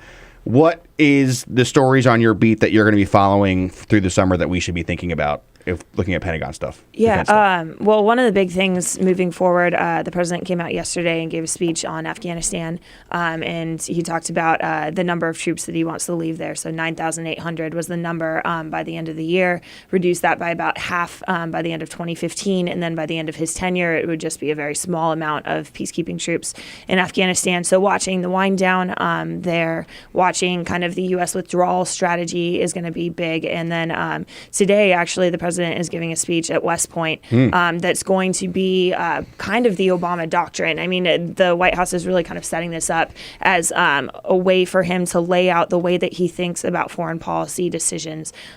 So if you kind of look back over the past year or so, it seems like there have been isolated incidences like in Syria with the Edward Snowden leak, Ukraine, these sorts of things that the U.S. has been reacting to and the president has been reacting to, but it's been kind of difficult to trace his decision-making process or his thinking from one issue to another, and why we should get involved when there are chemical weapons involved, and why we shouldn't in other cases when there's just wholesale, murder of innocent civilians, that sort of thing. So the president is going to take some time today at West Point to really lay out where we stand as the U.S. And we've been told that it's not going to be about isolationism, but it's going to be an international approach and an approach where the U.S. would intervene, but it wouldn't also necessarily be interventionist, that we feel like we have to get involved in every foreign conflict. So coming out of Iraq and Afghanistan, how much he took the lessons into account will be interesting. Yeah, great.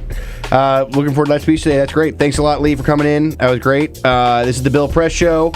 I'm Evan McMorris-Santoro. Stay with us. We got a lot more great stuff coming.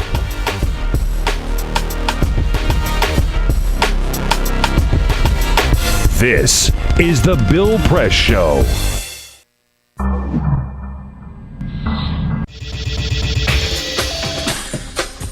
Tune into Free Speech TV for Democracy Now!, a national, independent, award-winning news program bringing you people and perspectives rarely seen on corporate media. I talk to undergraduates and graduate students who are desperate to go out and start something and build something and be the one to come up with that silver bullet solution. And I just want to say, slow down. Our social entrepreneurs are people who have been on the front lines of social change. I've learned so much from talking with them. This is Cafe Impact, and I'm Jonathan Lewis. Most of the people you're talking to who want to come into the social change space, are they prepared? If you're early in your career, there's a couple of really important things to do. The first one is just to shut the hell up and don't talk for about 5 years and work really, really hard. The only way you're going to be given more difficult things to do is by solving the ones you're already given. And if you're somebody who's always complaining or wants to be promoted above where they really are, you can't learn enough to start to take on a greater pool of responsibilities. Advice you would give a person coming out of college is go work for other people, make your mistakes on their dime. That sounds like me, absolutely. It does sound like you. And you know who that came from is one of my board members, Eric Buttline. Eric had seen me start a few companies as a young kid. I mean, I started my first real company when I was 16. And Eric said, "Chid, do me a favor. I know you have this thing in your head that you think you're this great entrepreneur, but like, go work for somebody for a little while and just learn how things are supposed to be done. And when you're done with that, let's have another conversation about, your next venture." And I think another thing to remember, and this is something that I've really only learned in the past couple of years, is that although the problems are urgent and so important for us to address, I need to have more patience. I'm not going to solve those problems on my own. You're not going to solve those problems on your own. I'm an apprentice in all of this. I'm an apprentice in life. I'm an apprentice in problem solving. I'm not going to change the world until I'm at least 65. That's my goal at this point.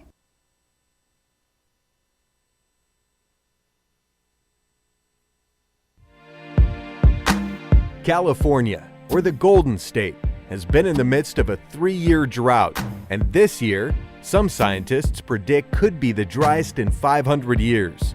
Governor Jerry Brown declared a state of emergency in January and in February of this year. The world's 10th largest economy, California is also the United States' top agricultural producer. Half of all our fruits and vegetables come from California. The Golden State is not the only place on the planet struggling for this vital resource. In December 2013, the World Resources Institute found that 37 countries face severe water shortages. Free Speech TV would love to know what you think about this fight for water, especially if you're from the Golden State. Please call our comment line at 1-888-378-8855 or email us at comments@freespeech.org to let us know your thoughts. Tune into the Thom Hartmann Program, a live broadcast featuring the nation's #1 progressive talk show host. Phones open at 3 p.m. Eastern, only on Free Speech TV.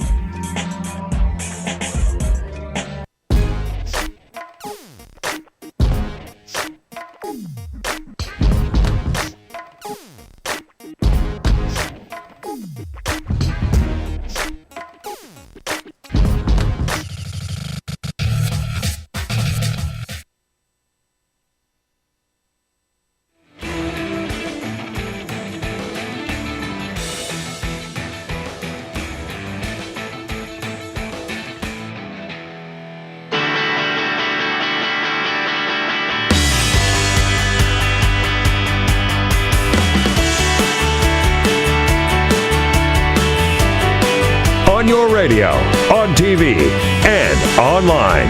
This is The Bill Press Show. This is The Bill Press Show. I am Evan McMorris Santoro, White House reporter for BuzzFeed, filling in for Bill. We're cruising right along. As the man mentioned, you can follow us online at youtube.com/Tawker, TAWKR TV. TawkrTV, the most easy to remember name on the internet. With me in the studio, now our two really good reporters and people that I like a lot, and I'm excited to have them. We have Zeke Miller from Time Magazine, and we have Shawna Thomas from NBC News. Two White House reporters. Although Zeke, you do White House and a bunch of other stuff. Yeah, pretty much. You're like a everything guy. Floater. You're a floater. Zeke. So we have Zeke. He's a floater. We have Shawna Thomas. You're a White House producer. And full stop. Just full stop. Full stop. White House producer. You travel a lot with the president. You're always on the plane. You're always, you great social media feed, great photos, and all that stuff that you're doing with him. So, because we have two great White House people that study the White House a lot and are in the White House a lot, let's keep talking about Obama. We talked a bit about, I had David Jackson on earlier, and we talked about Afghanistan, and it was good. And we talked sort of about the changes in foreign policy that Obama had sort of signaled with his speech yesterday about Afghanistan. Today was a really big speech at West Point, right, that the White House has been leading up to and trying to build a lot of momentum around more Obama foreign policy talk. So could one of you or both of you sort of give us some idea of what we're going to hear today from Obama? Do we know what we're going to hear? Do we have an idea of what he's going to say? Yeah, I think what we're going to hear is what the White House has basically said is he's going to lay out his vision, which I think I've said this multiple times in the last couple of years of my life, his vision for how we're going to deal with foreign policy going forward.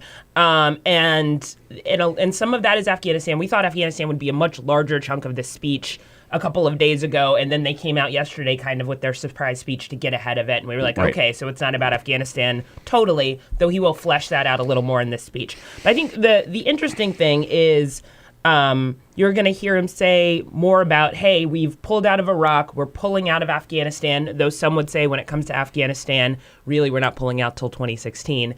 But and that we have to deal with hotspots as they come about and deal with counterterrorism. There was a quote in something that someone gave us from the White House that said, you will hear the president discuss how the United States will use all tools in our arsenal without overreaching. And I think it's that without overreaching that's interesting. I don't know if 2 years ago that last three words would have been in the statement. Mm-hmm. All tools in our arsenal, full stop again, but without overreaching. And I think they're going to try to walk a very careful line about what our foreign policy is going to be in the future. I think that's definitely the case. And what we also saw yesterday in the president's Afghanistan speech is sort of him tease out, and something a theme we've heard him drive on, whether it be Ukraine or sort of the new rules of the road for foreign policy and sort of all international norms. When it came to Russia's seizure of Crimea, it was this isn't acceptable in the 21st century. And yesterday, the president said this is how wars end in the modern era. And I think we're going to see him flesh out a little bit along those lines of what he means by how international relations are conducted in the modern era, and try to sort of craft his own doctrine around that. So we're going to see less of a policy specific, this is what I'm doing speech, and more of a, this is how I view the world, and this is what the way the world is now, and then trying to shape his own doctrine around that. And we're going to see, that's just one speech. I mean, the president heads to Europe next week. You're going to see probably one of the biggest speeches about how he views the world will be in Warsaw when he's in Poland, and part of visiting Poland is about sending a message to Vladimir Putin and sending a message to Russia. And then, of course, he's going to have a big speech in Normandy on the anniversary of D-Day, and that will be another, as you might want to say, bite at the apple of here is my foreign policy doctrine. Which fits in a lot with what he's been talking about international partners, right? I mean, we're better to talk about international partners and working together as with allies than on the beaches Vladimir of Normandy. Putin stand next to you. Well, correct. Yeah, I mean, exactly. It was, it's not. I mean, it's not perfect, but I mean, there's a you can see why he would do that. David Jackson, we were talking about this earlier, David Jackson was mentioning that he thought that sort of one of the takeaways from what Obama was saying about Afghanistan was sort of trying to sell people on the idea that things are a bit messier now, like things are just messy. Like, we leave Afghanistan, it's not going to be a perfect place. It's not our responsibility to make it a perfect place. Wars end now, not with, signing on an aircraft carrier.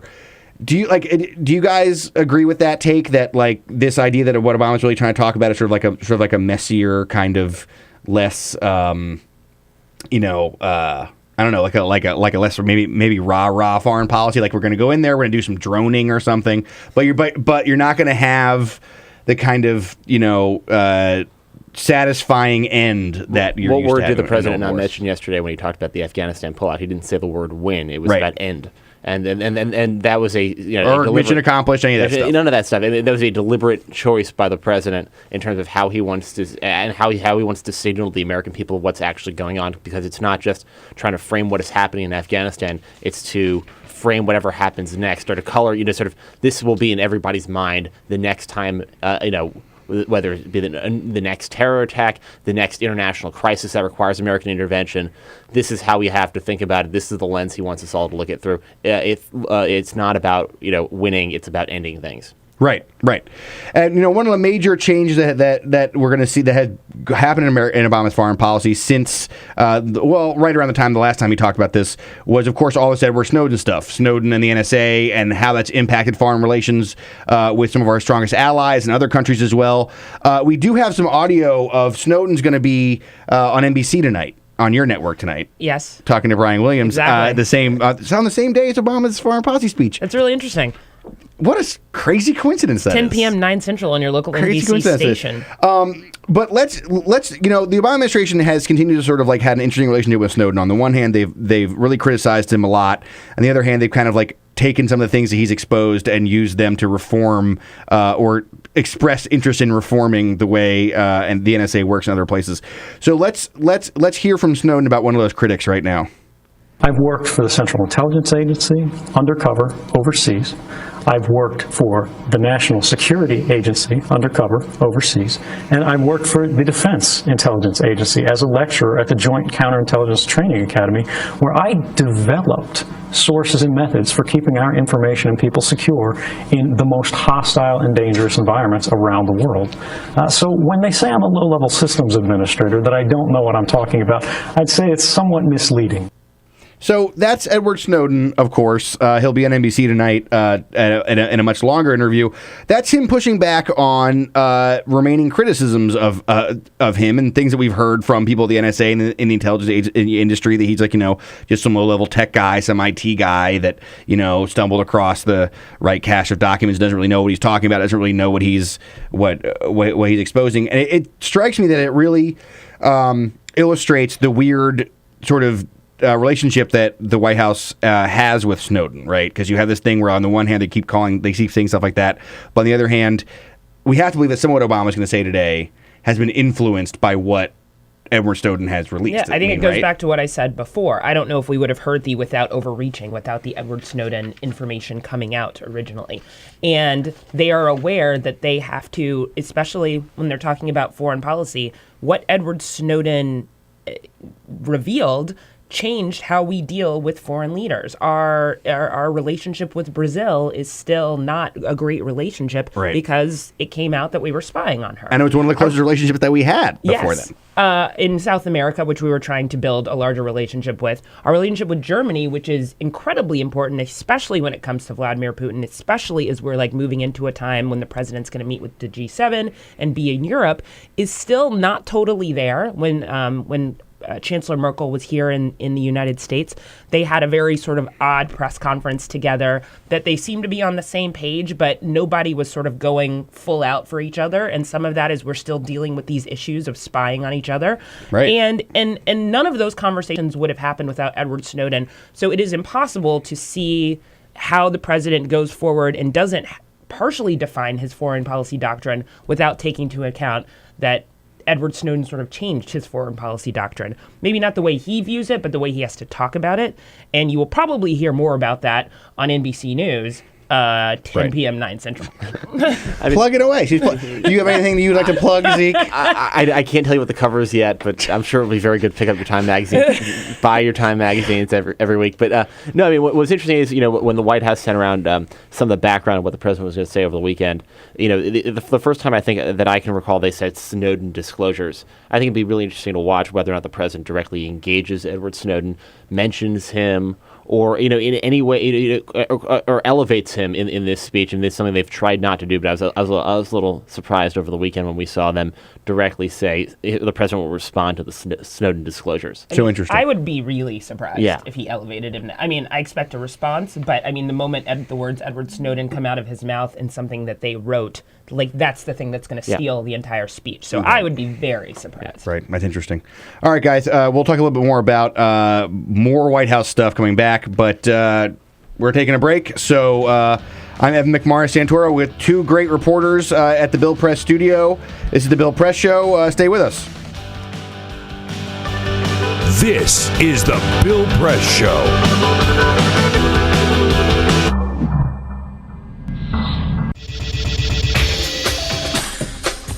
Tune into Free Speech TV for Democracy Now!, a national, independent, award-winning news program bringing you people and perspectives rarely seen on corporate media.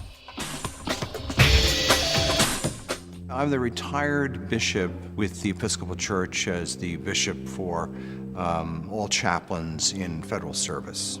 I read that there was a group of people that represented a sense of injustice that I had. We'd lost Zuccotti. I mean, there was a kind of a hope that maybe Trinity Church would be gracious and give refuge. We picked this day where we would gather and demonstrate that Trinity was closing its ears to what was happening. We marched around the block, and I realized that, my goodness, they're carrying a ladder. And I thought, well, this is the moment.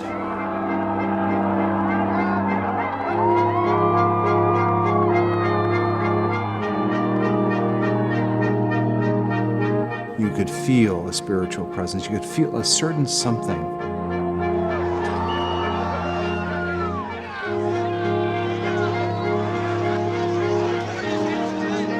And then the cops came in. It got brutal. I'm with you right here. Robin, I'm here. The church needed, in this moment in history, to stand alongside of these protesters. The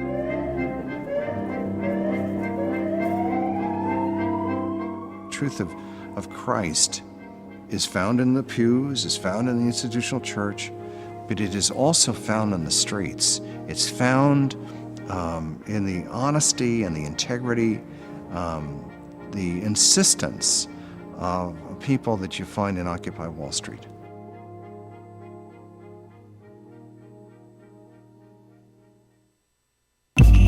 Tune in to Gay USA with hosts Ann Northrup and Andy Hum for in-depth coverage of lesbian, gay, bisexual, and transgender news. Watch Gay USA every week, only on Free Speech TV.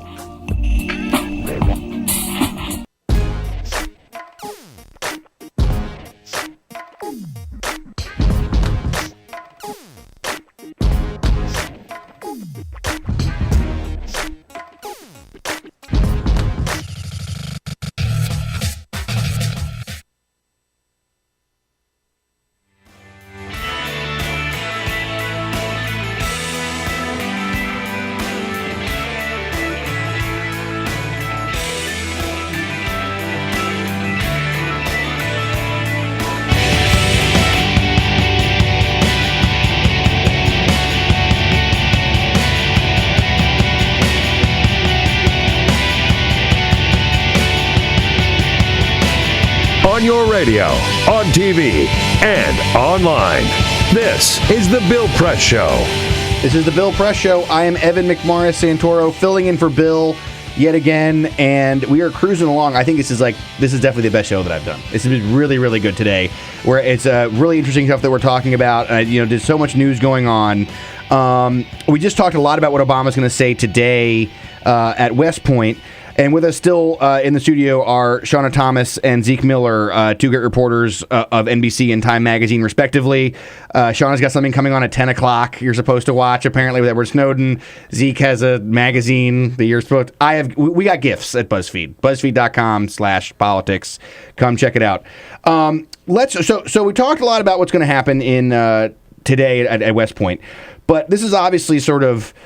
Obama's talking a lot about foreign policy now, but of course we've got, we're heading into the summer and we're heading into an election year. So we just had Memorial Day. The summer's kind of officially upon us. Give me some takeaways our listeners can have of what to expect from the president between now and November. Well, the next couple of weeks, obviously, Sure. foreign policy focused out of the White House, the foreign trip, the Europe trip, Normandy. G7 meeting there. Coming back from that, we're hearing another round of economic speeches trying to frame the midterms while people maybe are still paying attention. And then we sort of hit the dead period. Congress goes away. Everybody starts campaigning. The president will continue the fundraising tour.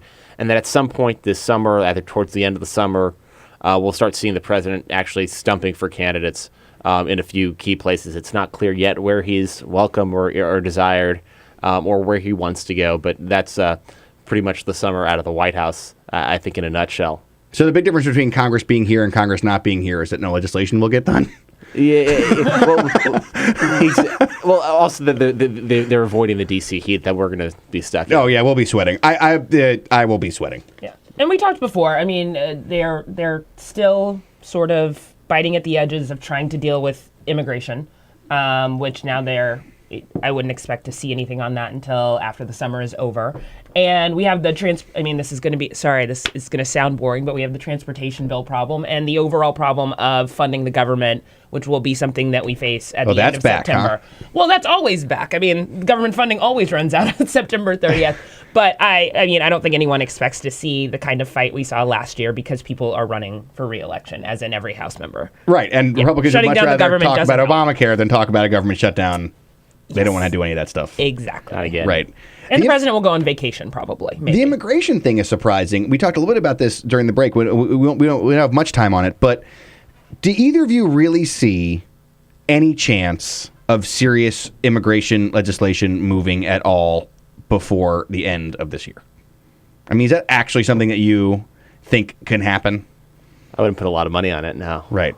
That's right. That's sort of this is I don't know. I feel like there's a lot of people who are I mean, I guess if you laid the groundwork enough before, like at the very beginning of September, and then we come back from the election, and depending on how the election went, and you knew who was lame duck, that in that short period of lame duck season, that maybe some people will just be like, let's do it because I'm not coming back.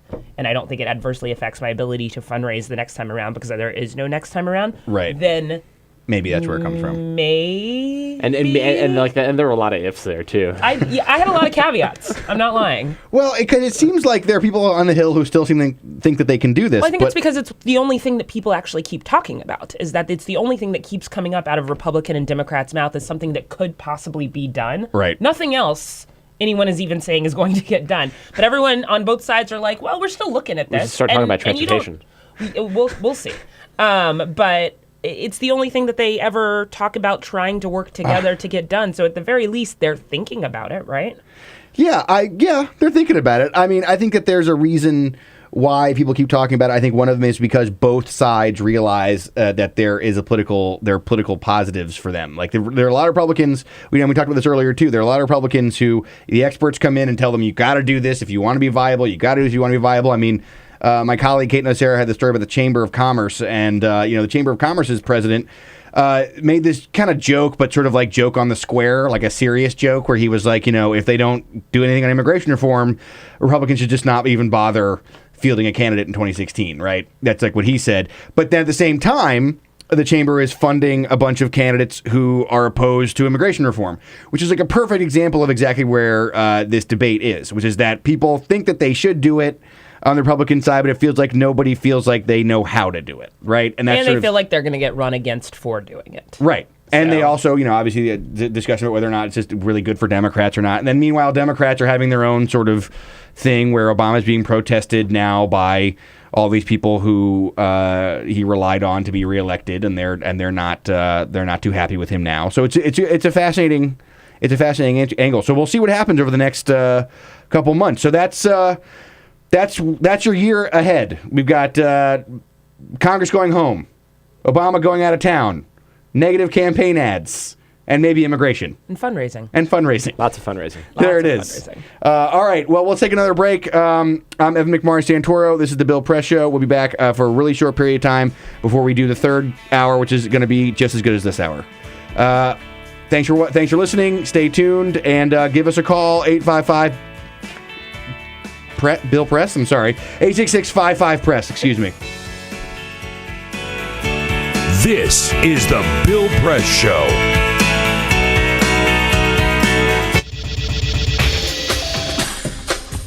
Tune into Free Speech TV for Democracy Now!, a national, independent, award-winning news program bringing you people and perspectives rarely seen on corporate media.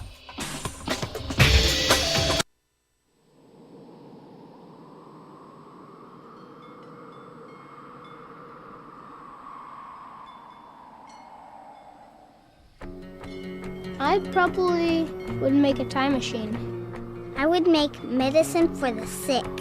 I'd probably invent something new. 我会赢到5个总冠军戒指。 If I could have an extra 5 years to live. You said 5, right? 5 years.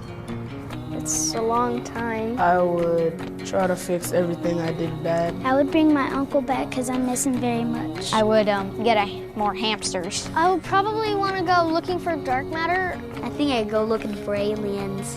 If I could live an extra 5 years. I was thinking about making like a helicopter, like a wooden helicopter, but I don't have any wood. I want to go check out the moon sometime. I'd probably teach my sister not to hate tuna. I would try and invent a machine that lets you run at light speed. If I had 5 more extra years to live. I would be the boss of all the chipmunks. Eu cantaria na frente de 1 milhão de pessoas. I don't really know. I think I'd do anything. Why are you asking me that?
This is the Bill Press Show. And we're back. I'm Evan McMorris-Santoro from BuzzFeed. No sooner did I say this is the best show we've ever done than I stepped on the phone number completely.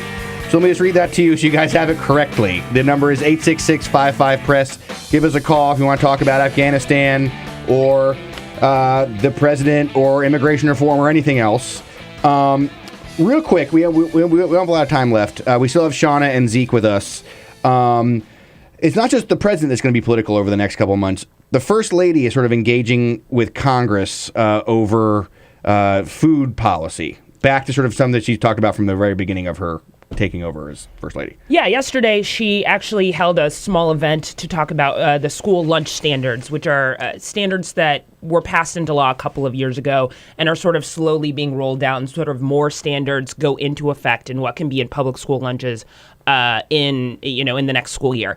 And there's been some talk in Congress about trying to roll back these standards or give some school districts waivers so they don't have to comply with all of these standards next year. And she kind of made a point, and her people made a point of having this event with school district nutrition people yesterday.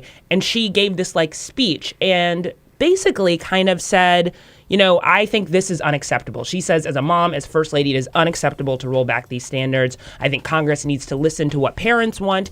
And it was one of the first times we've ever seen the First Lady overtly come out and go against kind of legislation. But the interesting thing was they were wrapping us up. Her people wanted us to leave the room, finish the conversation without the press.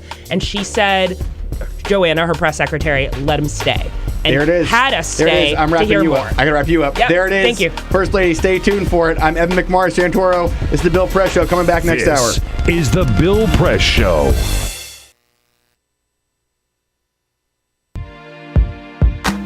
California, or the Golden State, has been in the midst of a 3-year drought, and this year, some scientists predict could be the driest in 500 years. Governor Jerry Brown declared a state of emergency in January and in February of this year. The world's 10th largest economy, California is also the United States' top agricultural producer. Half of all our fruits and vegetables come from California. The Golden State is not the only place on the planet struggling for this vital resource. In December 2013, the World Resources Institute found that 37 countries face severe water shortages. Free Speech TV would love to know what you think about this fight for water, especially if you're from the Golden State. Please call our comment line at 1-888-378-8855 or email us at comments@freespeech.org to let us know your thoughts.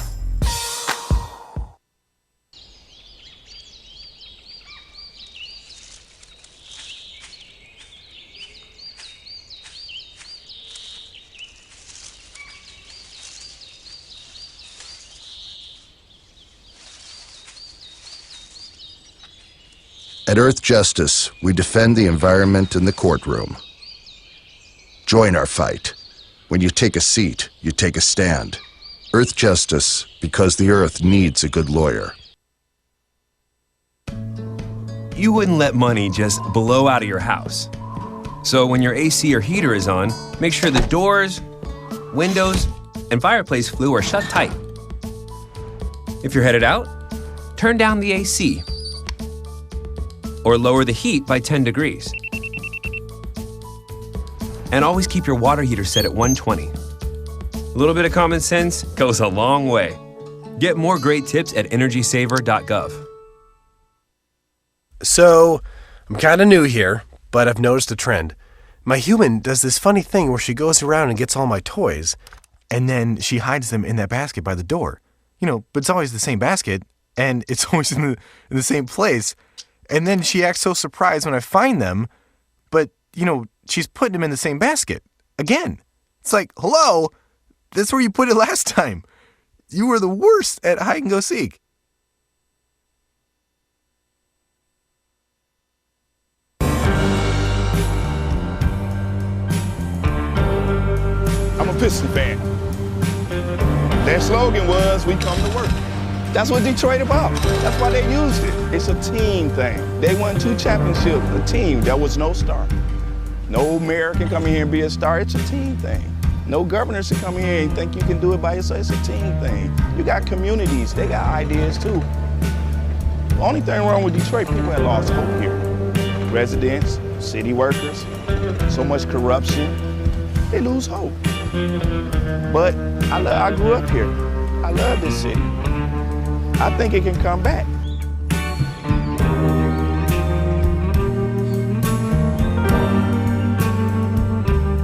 I've been working for the city 24 and a half years. Within the last 10 years, we took 4 pay cuts and then an additional 10% wage cut. I've lost a home. When you take all of the decisions out of the city of Detroit, all of us, then what do you have? Exactly what we got, a lot of problems. Every time the city seems to fall into a problem, it's always on the backs of us workers. You wake up out of a dead sleep and you jump behind the wheel and take off driving and try to get everybody there safe, not knowing really what you're pulling up to. Not eligible for Social Security, so the pension is my sole salary at this point. We've been in business here 39 years. We've seen a lot of changes in Detroit. The area was a lot of industry, a lot of city workers. It's getting very tough for the city workers. It's getting tough for us as a business people. Response times are increasing because of the closing of companies, which takes your insurance right through the roof. So all the things that affect us affect the citizens. I worked for the city in different capacities for 29 years. I feel like an old jacket. They use me up and they throw me away. In my condition, nobody's going to hire me. I'm 68 years old. Half the times, I can't get my blood pressure medicine. It's either feeding myself blood pressure or paying bills. $754.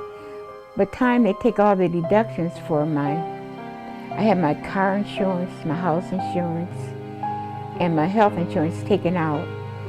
So the time they take all that, I'll get about $300 after they take all that out. I don't understand it. I can't see how the governor is allowing this to happen and what they're doing and they want to blame it all on the seniors. Not only the seniors, but the city workers. And we worked hard. I know I worked hard. I've been in Detroit since 1946. I was 14 years old when I came in.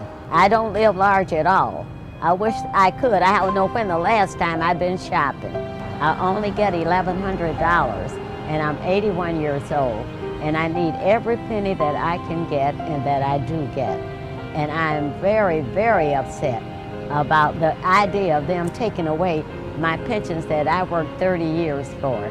I think it's terrible that they talk about Detroit like they do, because Detroit has been very good to me. I have a lot of city workers coming in with their uniforms on, Detroit Water Department, Police Department, Fire Department. I get a lot of people, the Border Patrol come in. So if I lose that customer base, I'm going to be in a position where I might have to close down. If they take away their pensions, if they start cutting jobs, it's going to cut into a large percentage of not only our business, but other businesses that are in the city of Detroit. We're here. We've been here for 26 years. We're still trying to do business in the city. Detroiters are survivors. They tough. They adapt. But only can do so much when your politicians ahead of you and we're not on the same team. We're not going to let Detroit be erased, bulldozed, or whatever. We're going to fight to the bitter end. Detroit going to survive.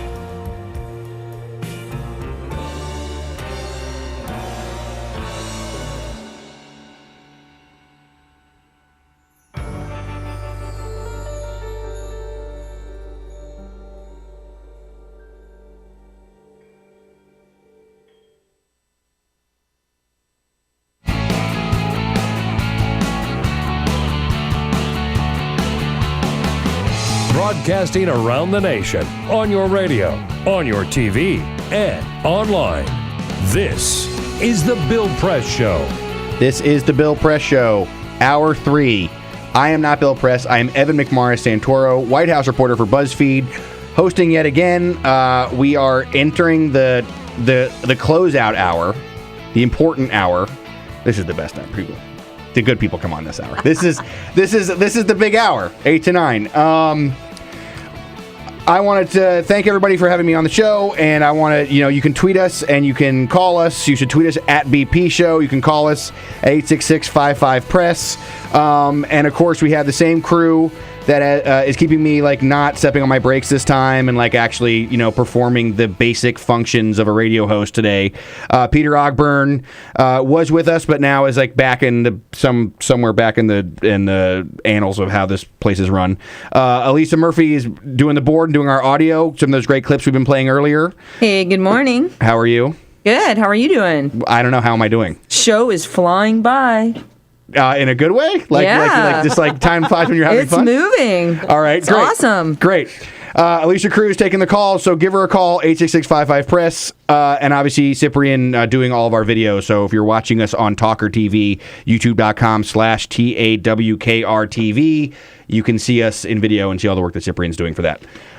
Joining us in the studio are two great reporters and people that I am happy to count as friends as well. Elahe Izadi from National Journal is here. Hello. Former Bill Press guest host as well. Yes. So you've been on both sides of this. Well, on that side. But yeah. But you know what this is. You know what I'm going through. Oh, yeah. You're doing a great job, man. You think? Okay. Yeah. Good. And Newsweek, Washington correspondent for Newsweek, Pema Levy. Hi. Levy. How do we say it? Levy? Levy. Really, I don't really care. I worked with her for a year and a half, and I never really understood how to say it. Glad I make an impression. Which is good, because I have this really impronounceable last name, so it's really good as how much effort I take in pronouncing other people's last names. Yeah, it's good. All All right. Well, we have two great reporters who are covering one of the more interesting stories in Washington right now. It's really just a sort of weird thing that keeps popping back up, which is immigration reform.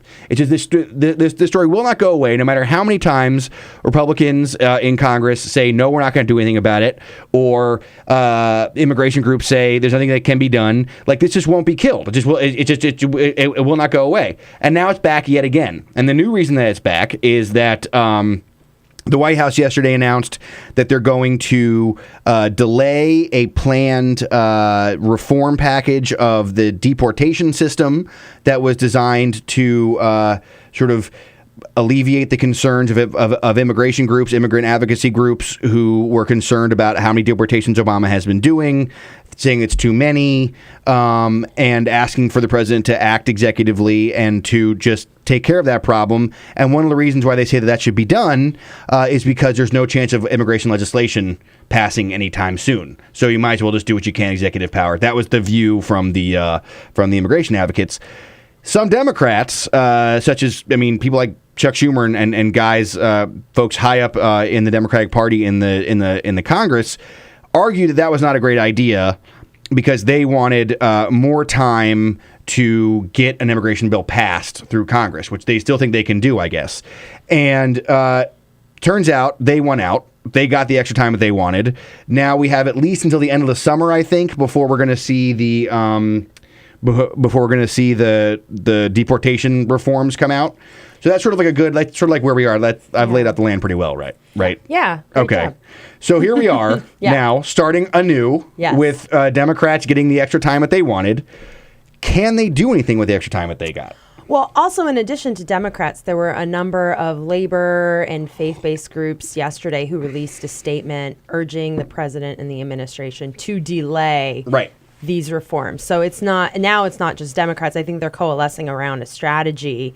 Senate Democrats, including Chuck Schumer, Harry Reid, Dick Durbin, all these guys last week, they set a hard deadline of July 31st. And I think Harry Reid was pushed on this question of, well, why haven't you been stronger on the delaying of alleviating deportations? And he said, well, we've waited 300 however many days. Let's wait 6 more weeks. And I think what they're doing is they're trying to give this window. Yes, they say they want the House to act.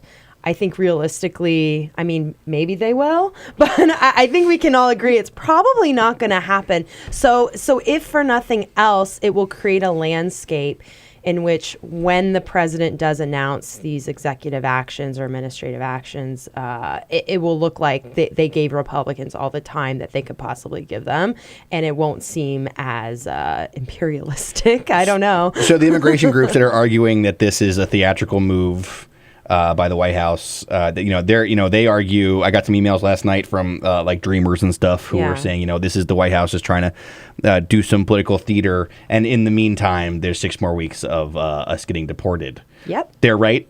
They have an argument. They have a point. They have a point. These are also groups that have been quite critical of the president for not acting sooner. So for them, every day that passes is one day that he hasn't acted. So time is of the essence for them. All right, Pema, what do you think about this? Do you think that there is any chance that immigration reform passes through Congress this year? I think there's a small chance. I don't know about a comprehensive bill like the Senate passed last year, but I think that there's a chance for some piecemeal legislation to come through. I'm not saying it's a high chance. I think it's a small chance. Place your bets, folks. Yeah, we were placing bets during the break. I will say that the sense I was getting from talking to folks last week was maybe like 20%. But I do think that there are Republicans on the Hill, more moderate Republicans that think that if the Republican Party is going to win the White House again, they really have to get behind at least some form of immigration reform. And they now know they have about 6 weeks to do that. And John Boehner is one of the people that realizes this. Right. And so he, of course, chastised his own party just recently and then backed off of that, right? Right. Yeah. And he's been using this excuse, well, I'd love to get this done, but we just can't trust the president to carry out the laws. Look at Obamacare. And that's certainly not an excuse that the Hispanic community is buying. And in fact, they kind of like Obamacare, so it really doesn't go over well with them.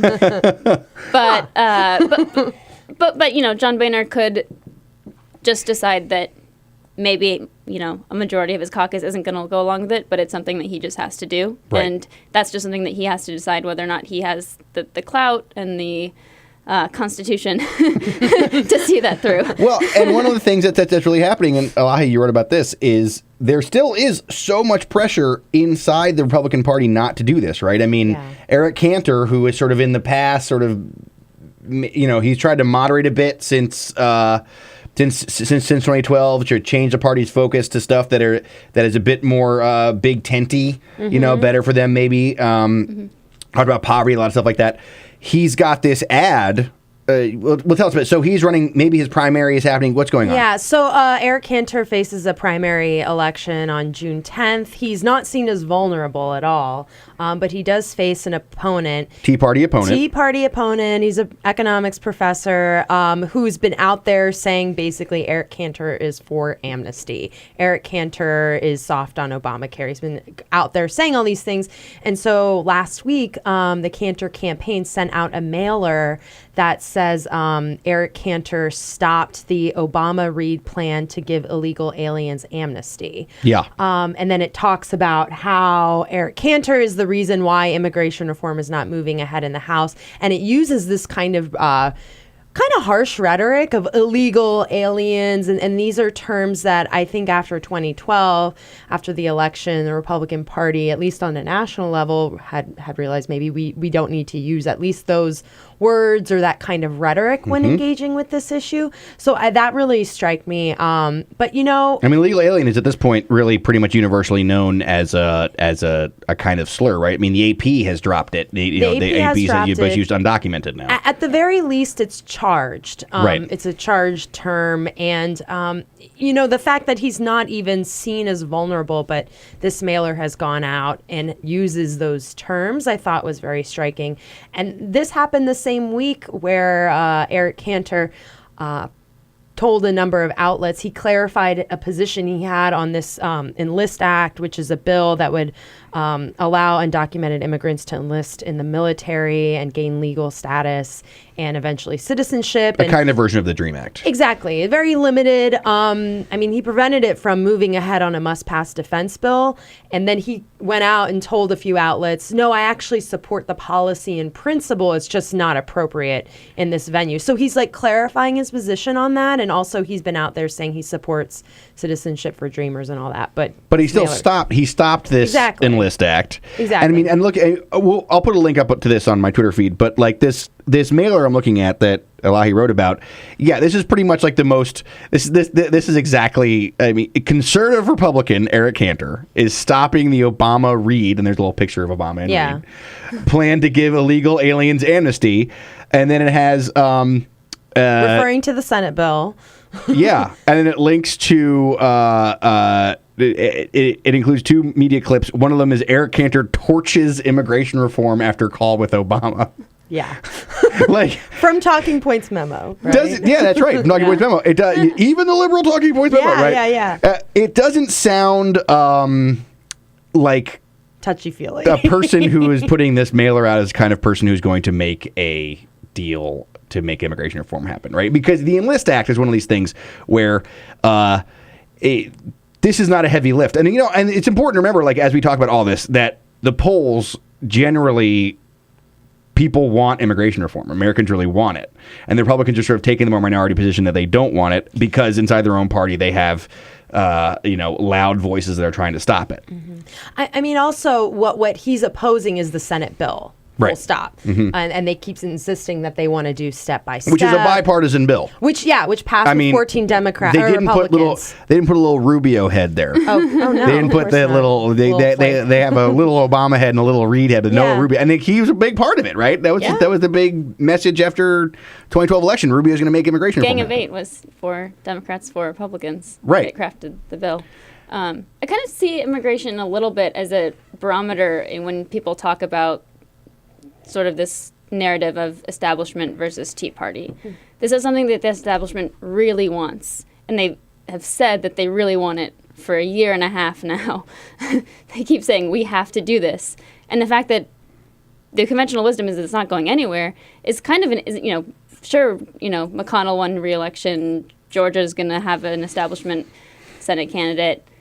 That's all great for the establishment, but if they can't get their the one policy they're like begging their members to pass and they can't get it passed, it says something about where the power actually is in the party. Yeah, you're so you're saying that even though the Tea Party is being defeated at the polls, they're kind of winning in Congress still? Yeah, I mean, you talk to them and they're like, sure, McConnell won, but I don't see immigration reform passing. I mean, that's what they'll tell you, and they call that winning. Well, all right. Well, they call that winning. We're going to take our first break.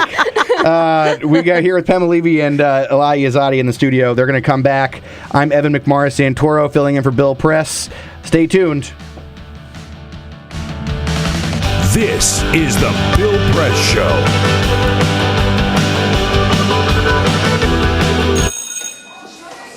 Don't look at me.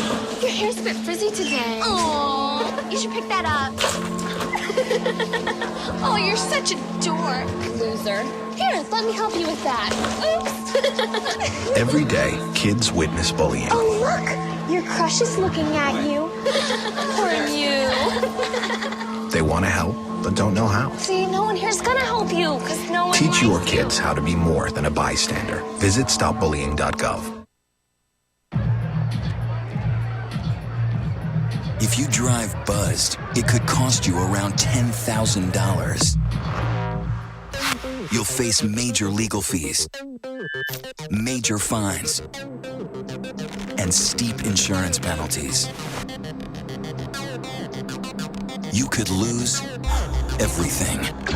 Nothing kills a buzz like getting pulled over for buzz driving, because buzz driving is drunk driving.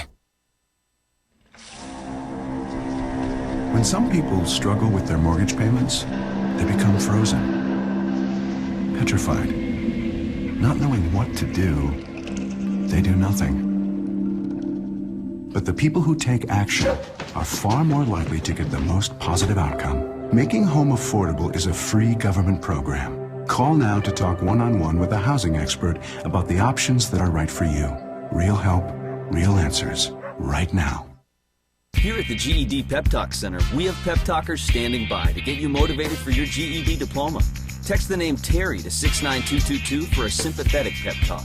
You show people what you really are. Or for a gentle pep talk, text the name Deborah. You know you're going to make people very proud of you. And if that's not enough, text the name Danny for an extreme pep talk. Prove everyone wrong. Show them you're the boss. Get your GED pep talk and find free GED classes. Text the name of the person you want a pep talk from to 69222.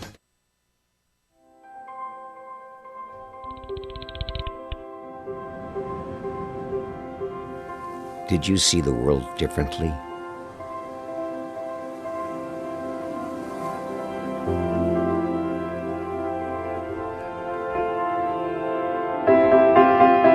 Did you celebrate the victory?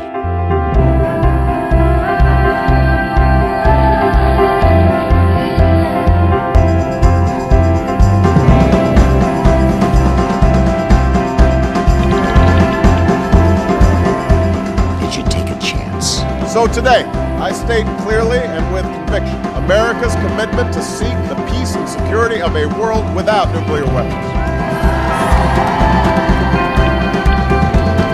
Did you stand up against our greatest threat?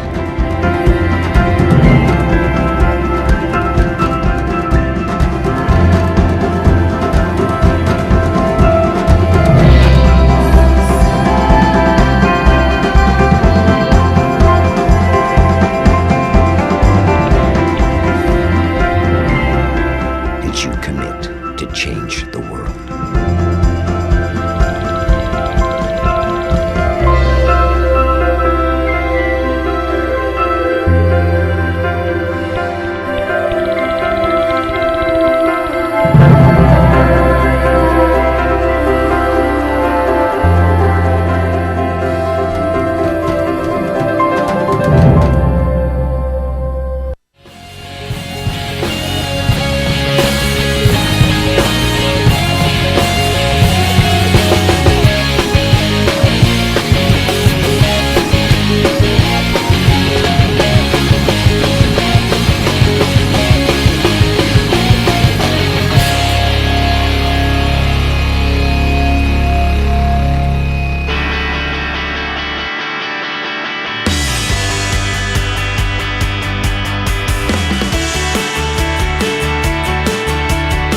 seen on Free Speech TV and online on TawkrTV. This is the Bill Press Show. This is the Bill Press Show. I'm Evan McMorris Santoro, filling in for Bill. We are rounding the bases, heading towards our final half hour. We have Elahe Izadi from National Journal and Pema Levy with us in the studio for just a few more minutes. We just had a great segment about immigration reform. And I want to talk a bit, it's good to have like a panel. We have two really smart women reporters in the studio today. And I want to talk to you a bit about like something that's been going on in the news over the past week, which has been, not so much to talk about the actual Santa Barbara event itself, but sort of what's happened afterwards, which that we've seen this really fired up discussion about where women are taking to social media and discussing their lives and sort of what it means to be a woman in modern society, and maybe things that people don't want to talk much about being a woman in modern society, and things that we kind of want to hide and push under the rug maybe. And I wonder if you can talk a bit about what you think this might mean politically, if anything. I'm looking at this and I'm looking at people who are so active right now in trying to tell their stories, and I wonder if you think that they're such a politically charged group right now. I mean, everybody's trying to get women to vote for them in November.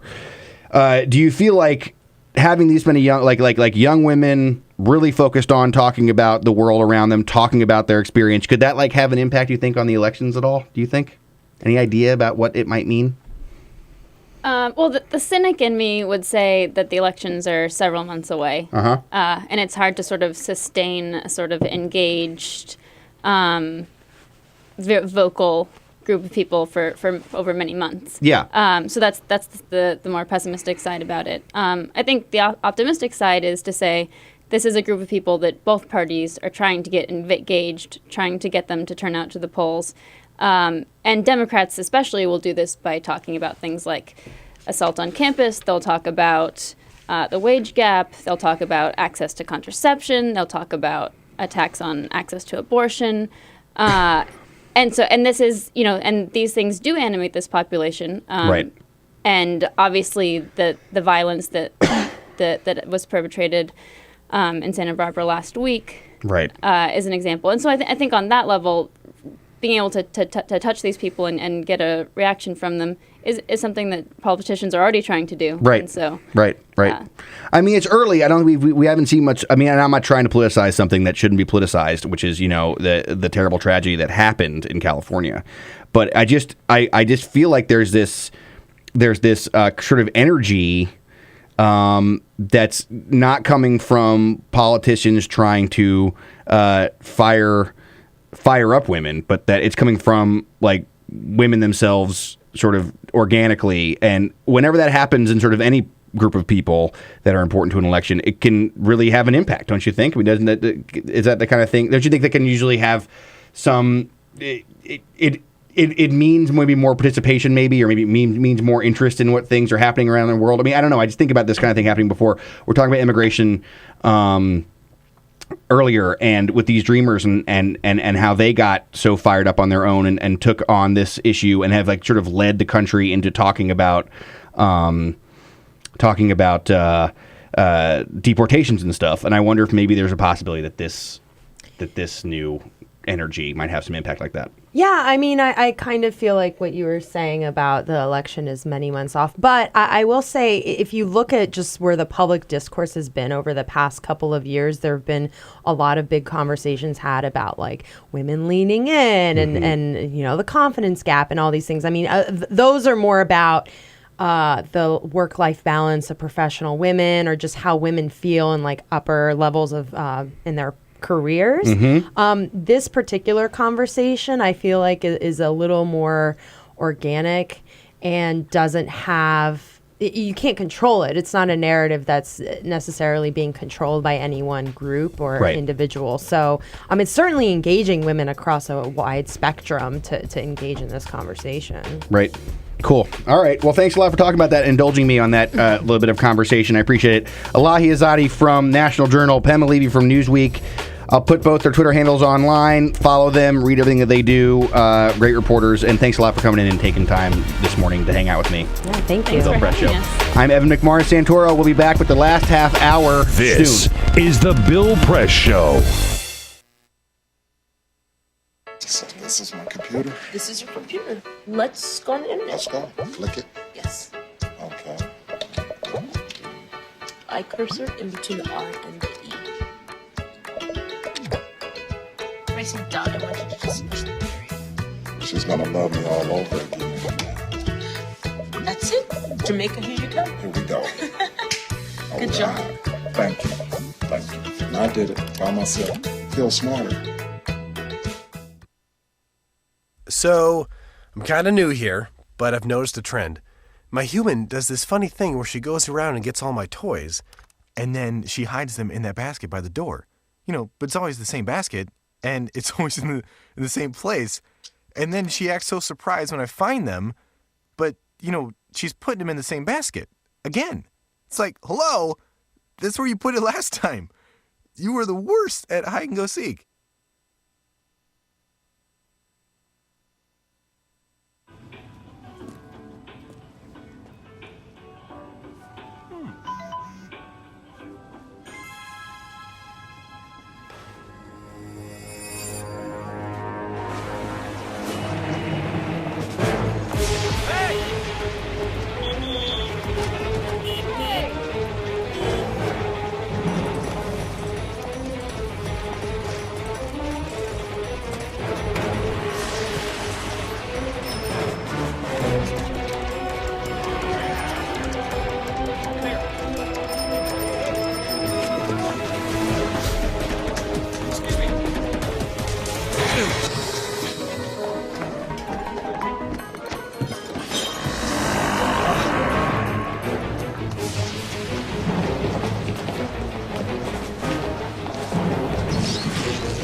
So, same time next week? Well, of course. Put away a few bucks, feel like $1 million. For free tips to help you save, go to Feed the Pig.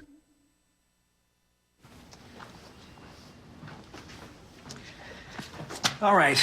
I know this isn't any fun to talk about, but we should. Okay. So who's going to do what? I'll pack the dead batteries. Great. I'll only put what I don't need into a duffel bag. Perfect. That's totally unhelpful. No problem. Meanwhile, I will try to comfort everyone by speaking in a calm voice. And I'll try to get the generator going without any gas. Oh, let's not forget the cell phones, which probably won't work. Right. And who is going to handle supplies? I can forget to do a list for us. Thanks, pal. Well, I think we couldn't be any less prepared. I'm proud of you guys. Talk to your kids about who to call, where to meet, what to pack. Visit ready.gov/kids for tips and information. Hey, thanks for stopping by. I followed your character since the first episode. I'm a big fan. Big fan. Thank you. And listen, your storyline, it makes for incredible TV drama. Thing is, your drug use is very adult content. Too adult for the kids. So I'm gonna have to block you. Oh, man. Yeah. Well, have a good one. You're a nice lady.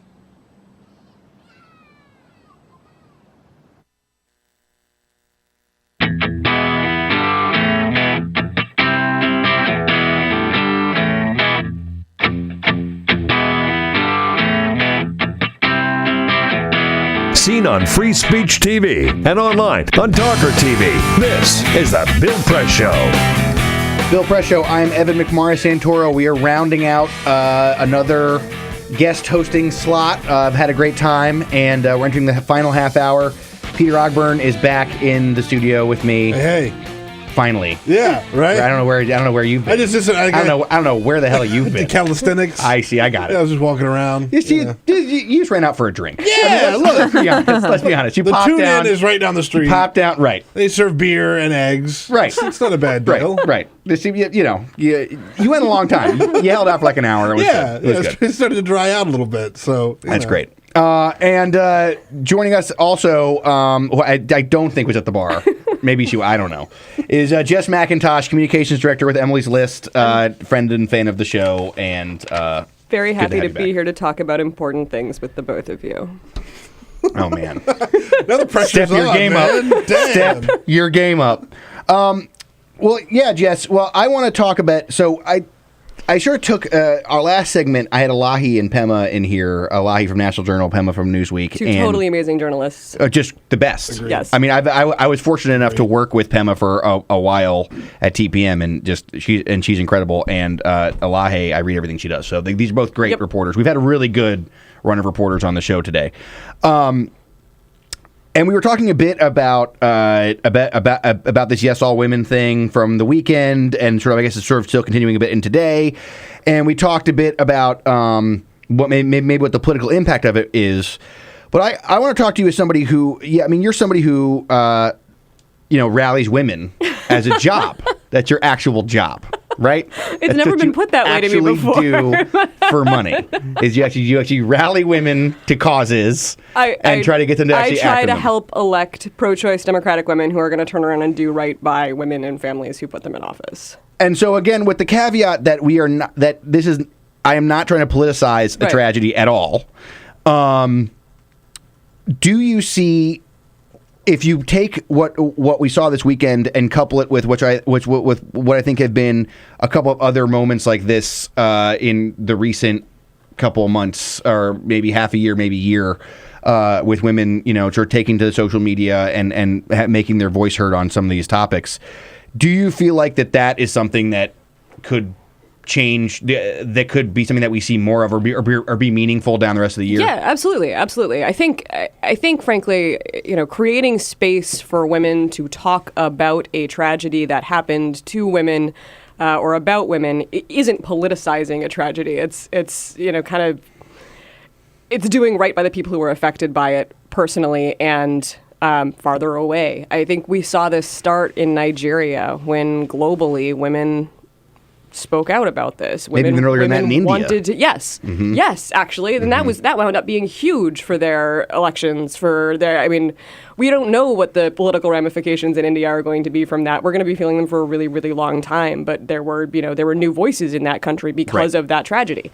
In Nigeria, wasn't getting nearly enough attention until the women started speaking out about it. It was they actually moved their government to do whatever it was they were going to do. It obviously wasn't enough. But I think globally we're having this conversation, and now here at home we have something like this happen. And rather than going to the knee-jerk lone madman explanation that usually happens when somebody does something terrible like this that is, defies explanation, women talked about what he had put on the internet and the groups that he had associated with, and most women who live on the internet, any parts of their lives in public, have come across these guys. They know what men's rights activists are. They know what PUAs are. These are, and I urge everybody. PUAs are Google with extreme caution. Sort of like really, don't fall down this rabbit people hole. That tell you how to date women. Right, yes. Theoretically. Well, not date women so much as it is to have sex with women. Which is, by the way,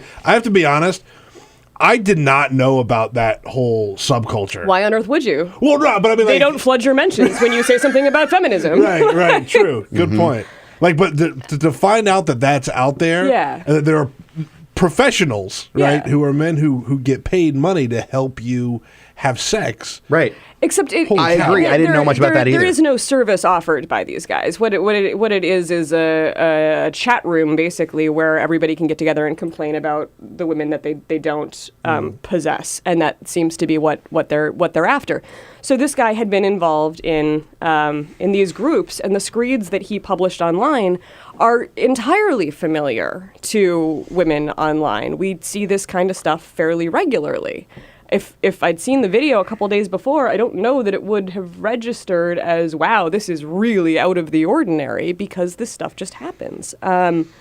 So for once, we didn't go the lone madman route, and we instead started talking about what it meant that it had been rooted in this culture of misogyny. So Yes, All Women was born over the weekend, and it became a global phenomenon. I don't know if you've seen the map of Twitter lighting up around the world. It's kind of amazing. There are a lot of women. It looks like, the Beyonce album dropped. Like that's the only thing I can compare that kind of it appeal, to. yeah. That's the thing. Which was also a great feminist moment on Twitter.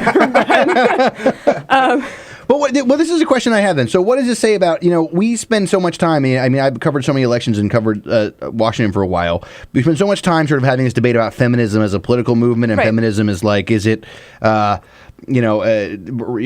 conservatives don't like it, maybe liberal, and sort of this idea.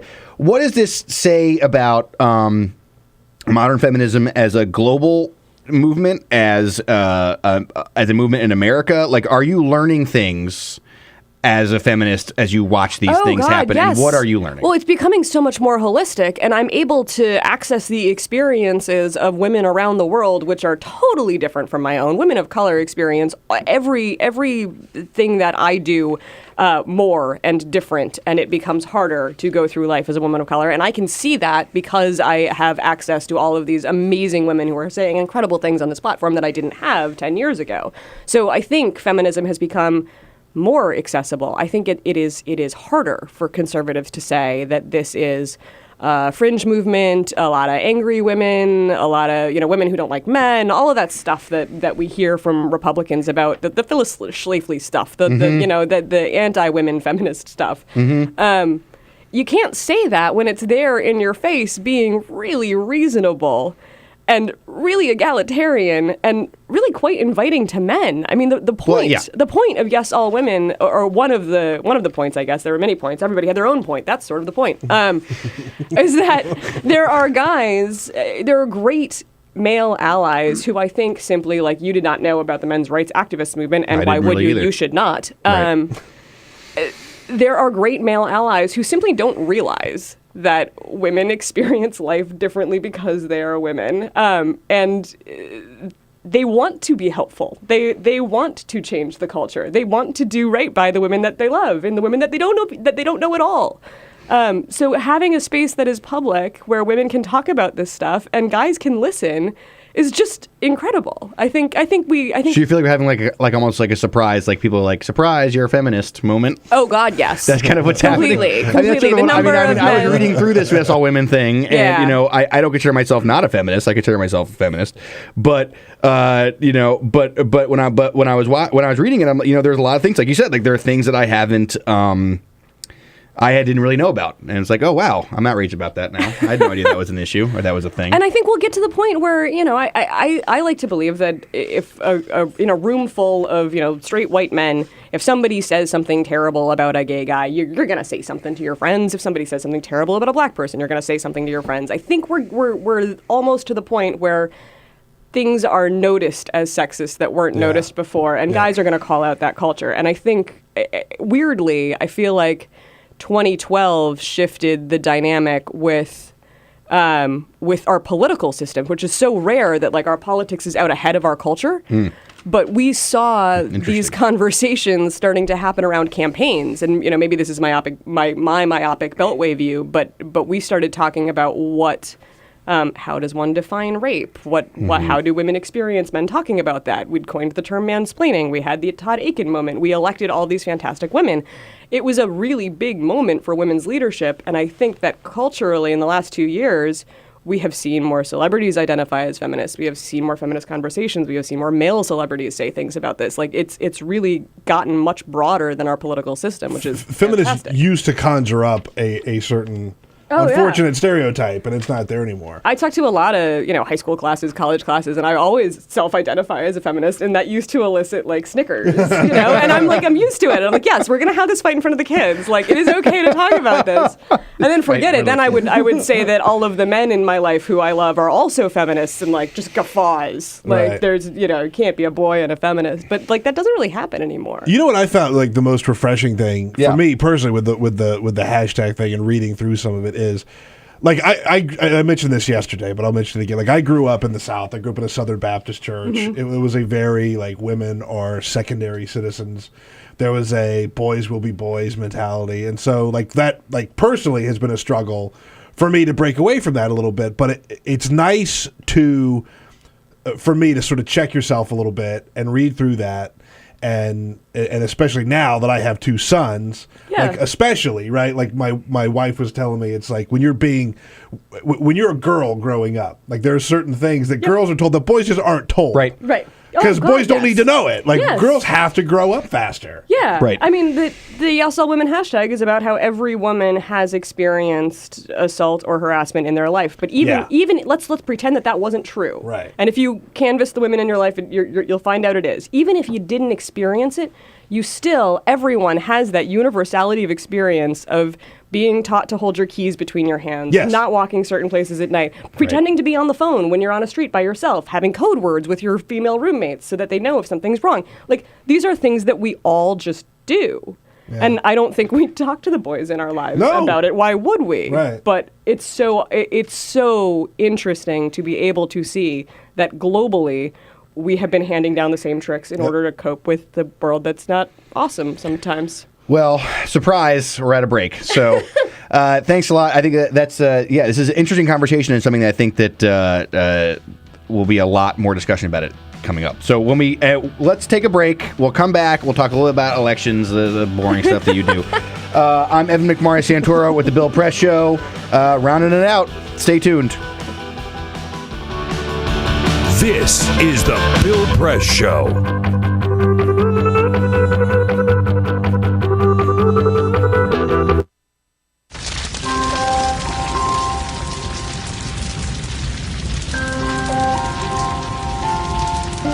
A single ember that escapes from a wildfire can travel more than a mile.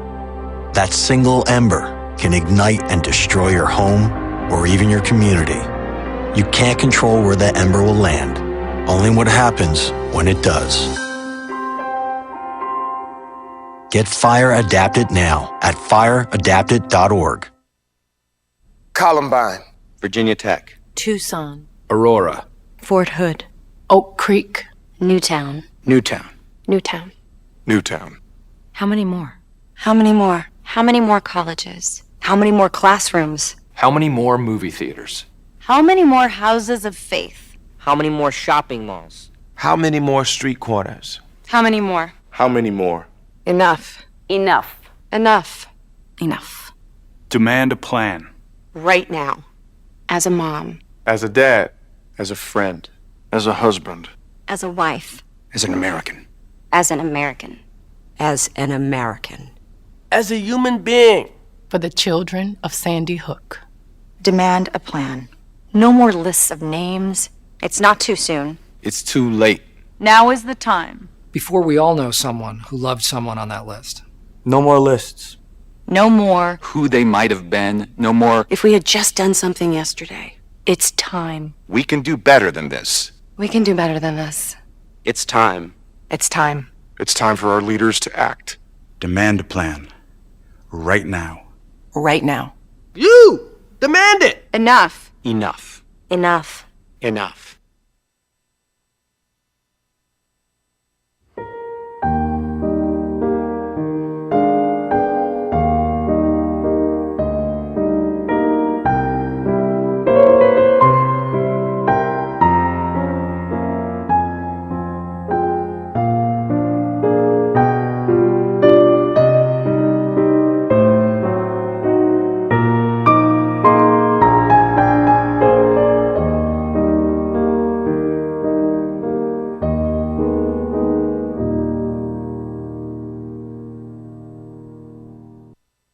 None of us would want to be told we can't marry the person we love. As Americans, we believe in freedom. That's what I fought for as a Marine, and that's what we believe in as Republicans. Freedom means freedom for everyone. I didn't used to understand the importance of same-sex marriage, but after learning my brother was gay, I wanted the same rights for him. He was the best man at my wedding, and I want to be the best man at his. It's only fair that Calvin should have the freedom to marry the person he loves, too. It's time for marriage.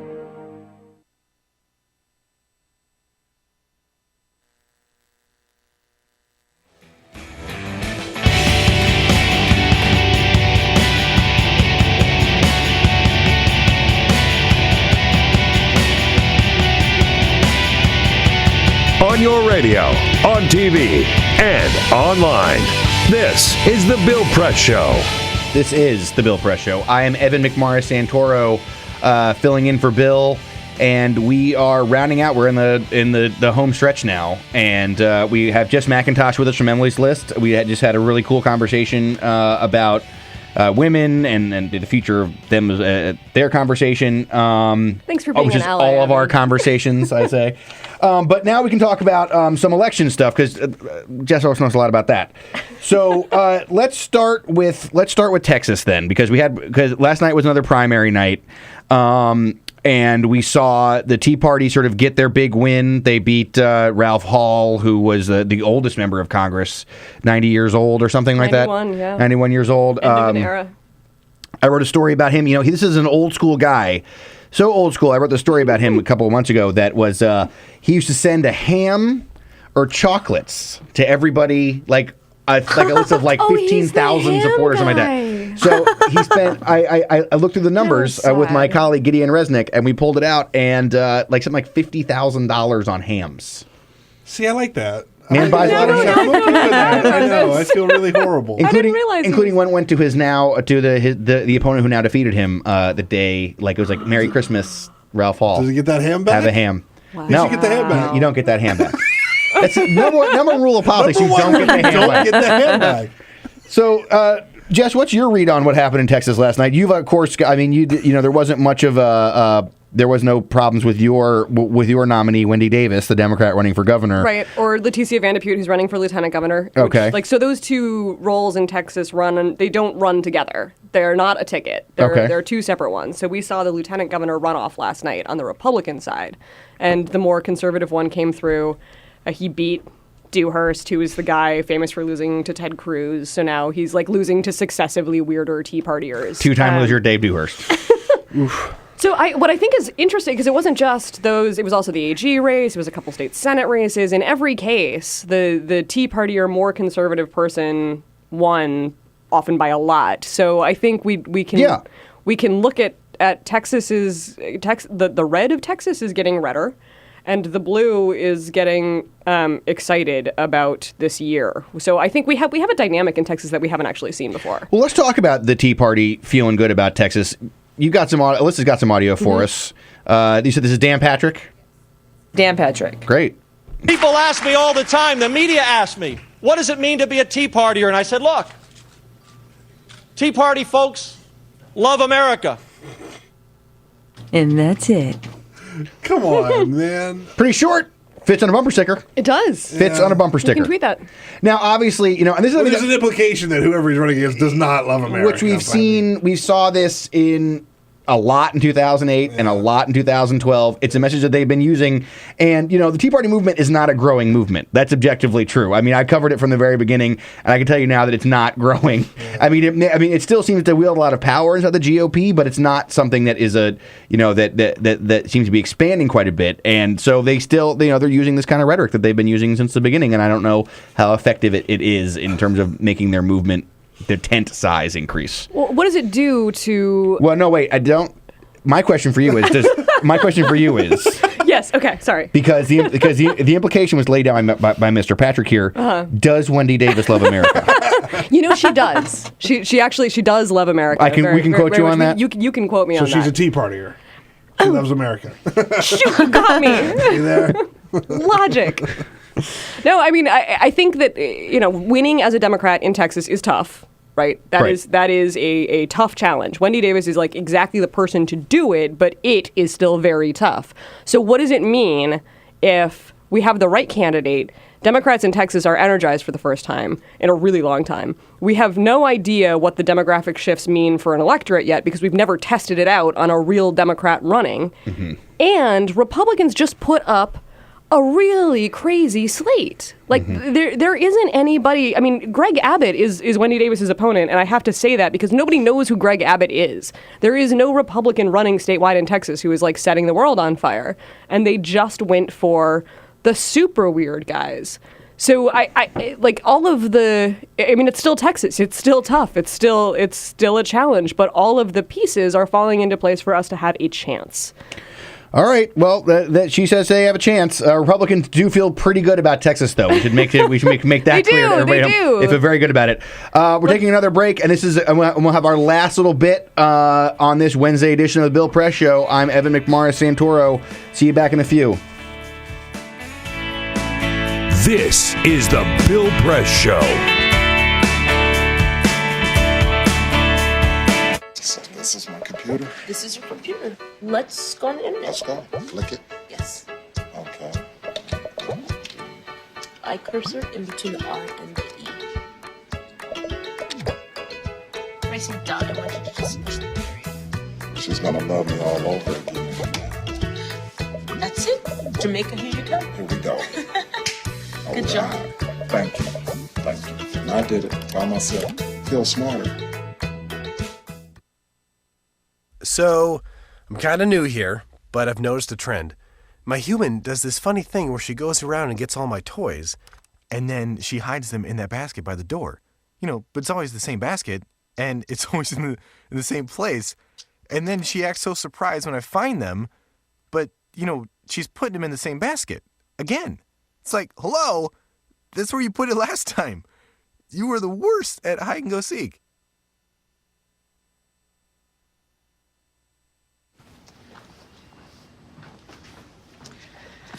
All right. I know this isn't any fun to talk about, but we should. Okay. So who's going to do what? I'll pack the dead batteries. Great. I'll only put what I don't need into a duffel bag. Perfect. That's totally unhelpful. No problem. Meanwhile, I will try to comfort everyone by speaking in a calm voice. And I'll try to get the generator going without any gas. Oh, let's not forget the cell phones, which probably won't work. Right. And who is going to handle supplies?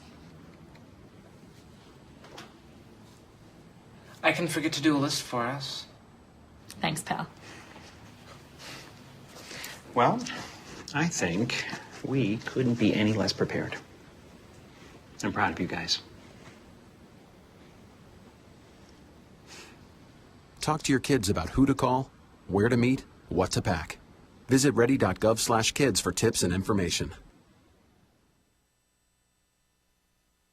Hey, thanks for stopping by. You know, I followed your character since the first episode. I'm a big fan, big fan. Thank you. And listen, your storyline, it makes for incredible TV drama. Thing is, your drug use is very adult content. Too adult for the kids. So I'm gonna have to block you. Oh, man. Yeah. Well, have a good one. You're a nice lady.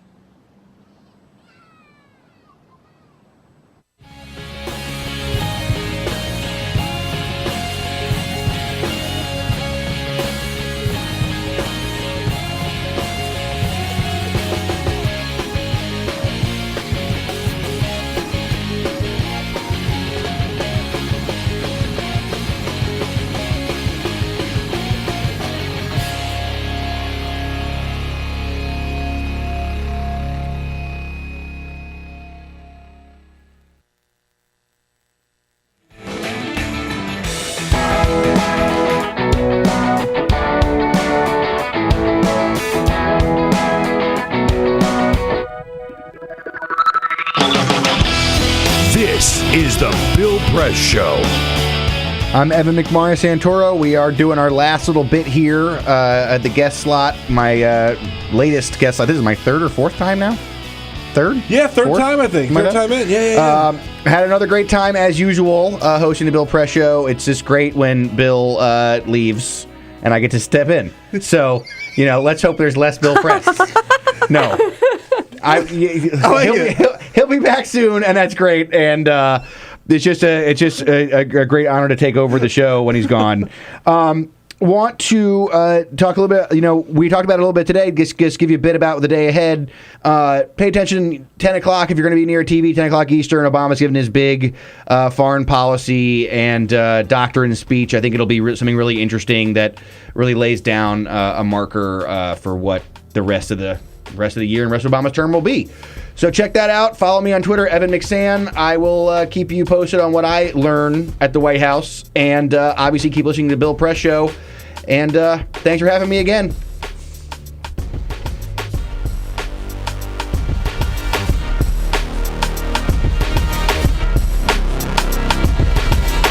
This is the Bill Press Show.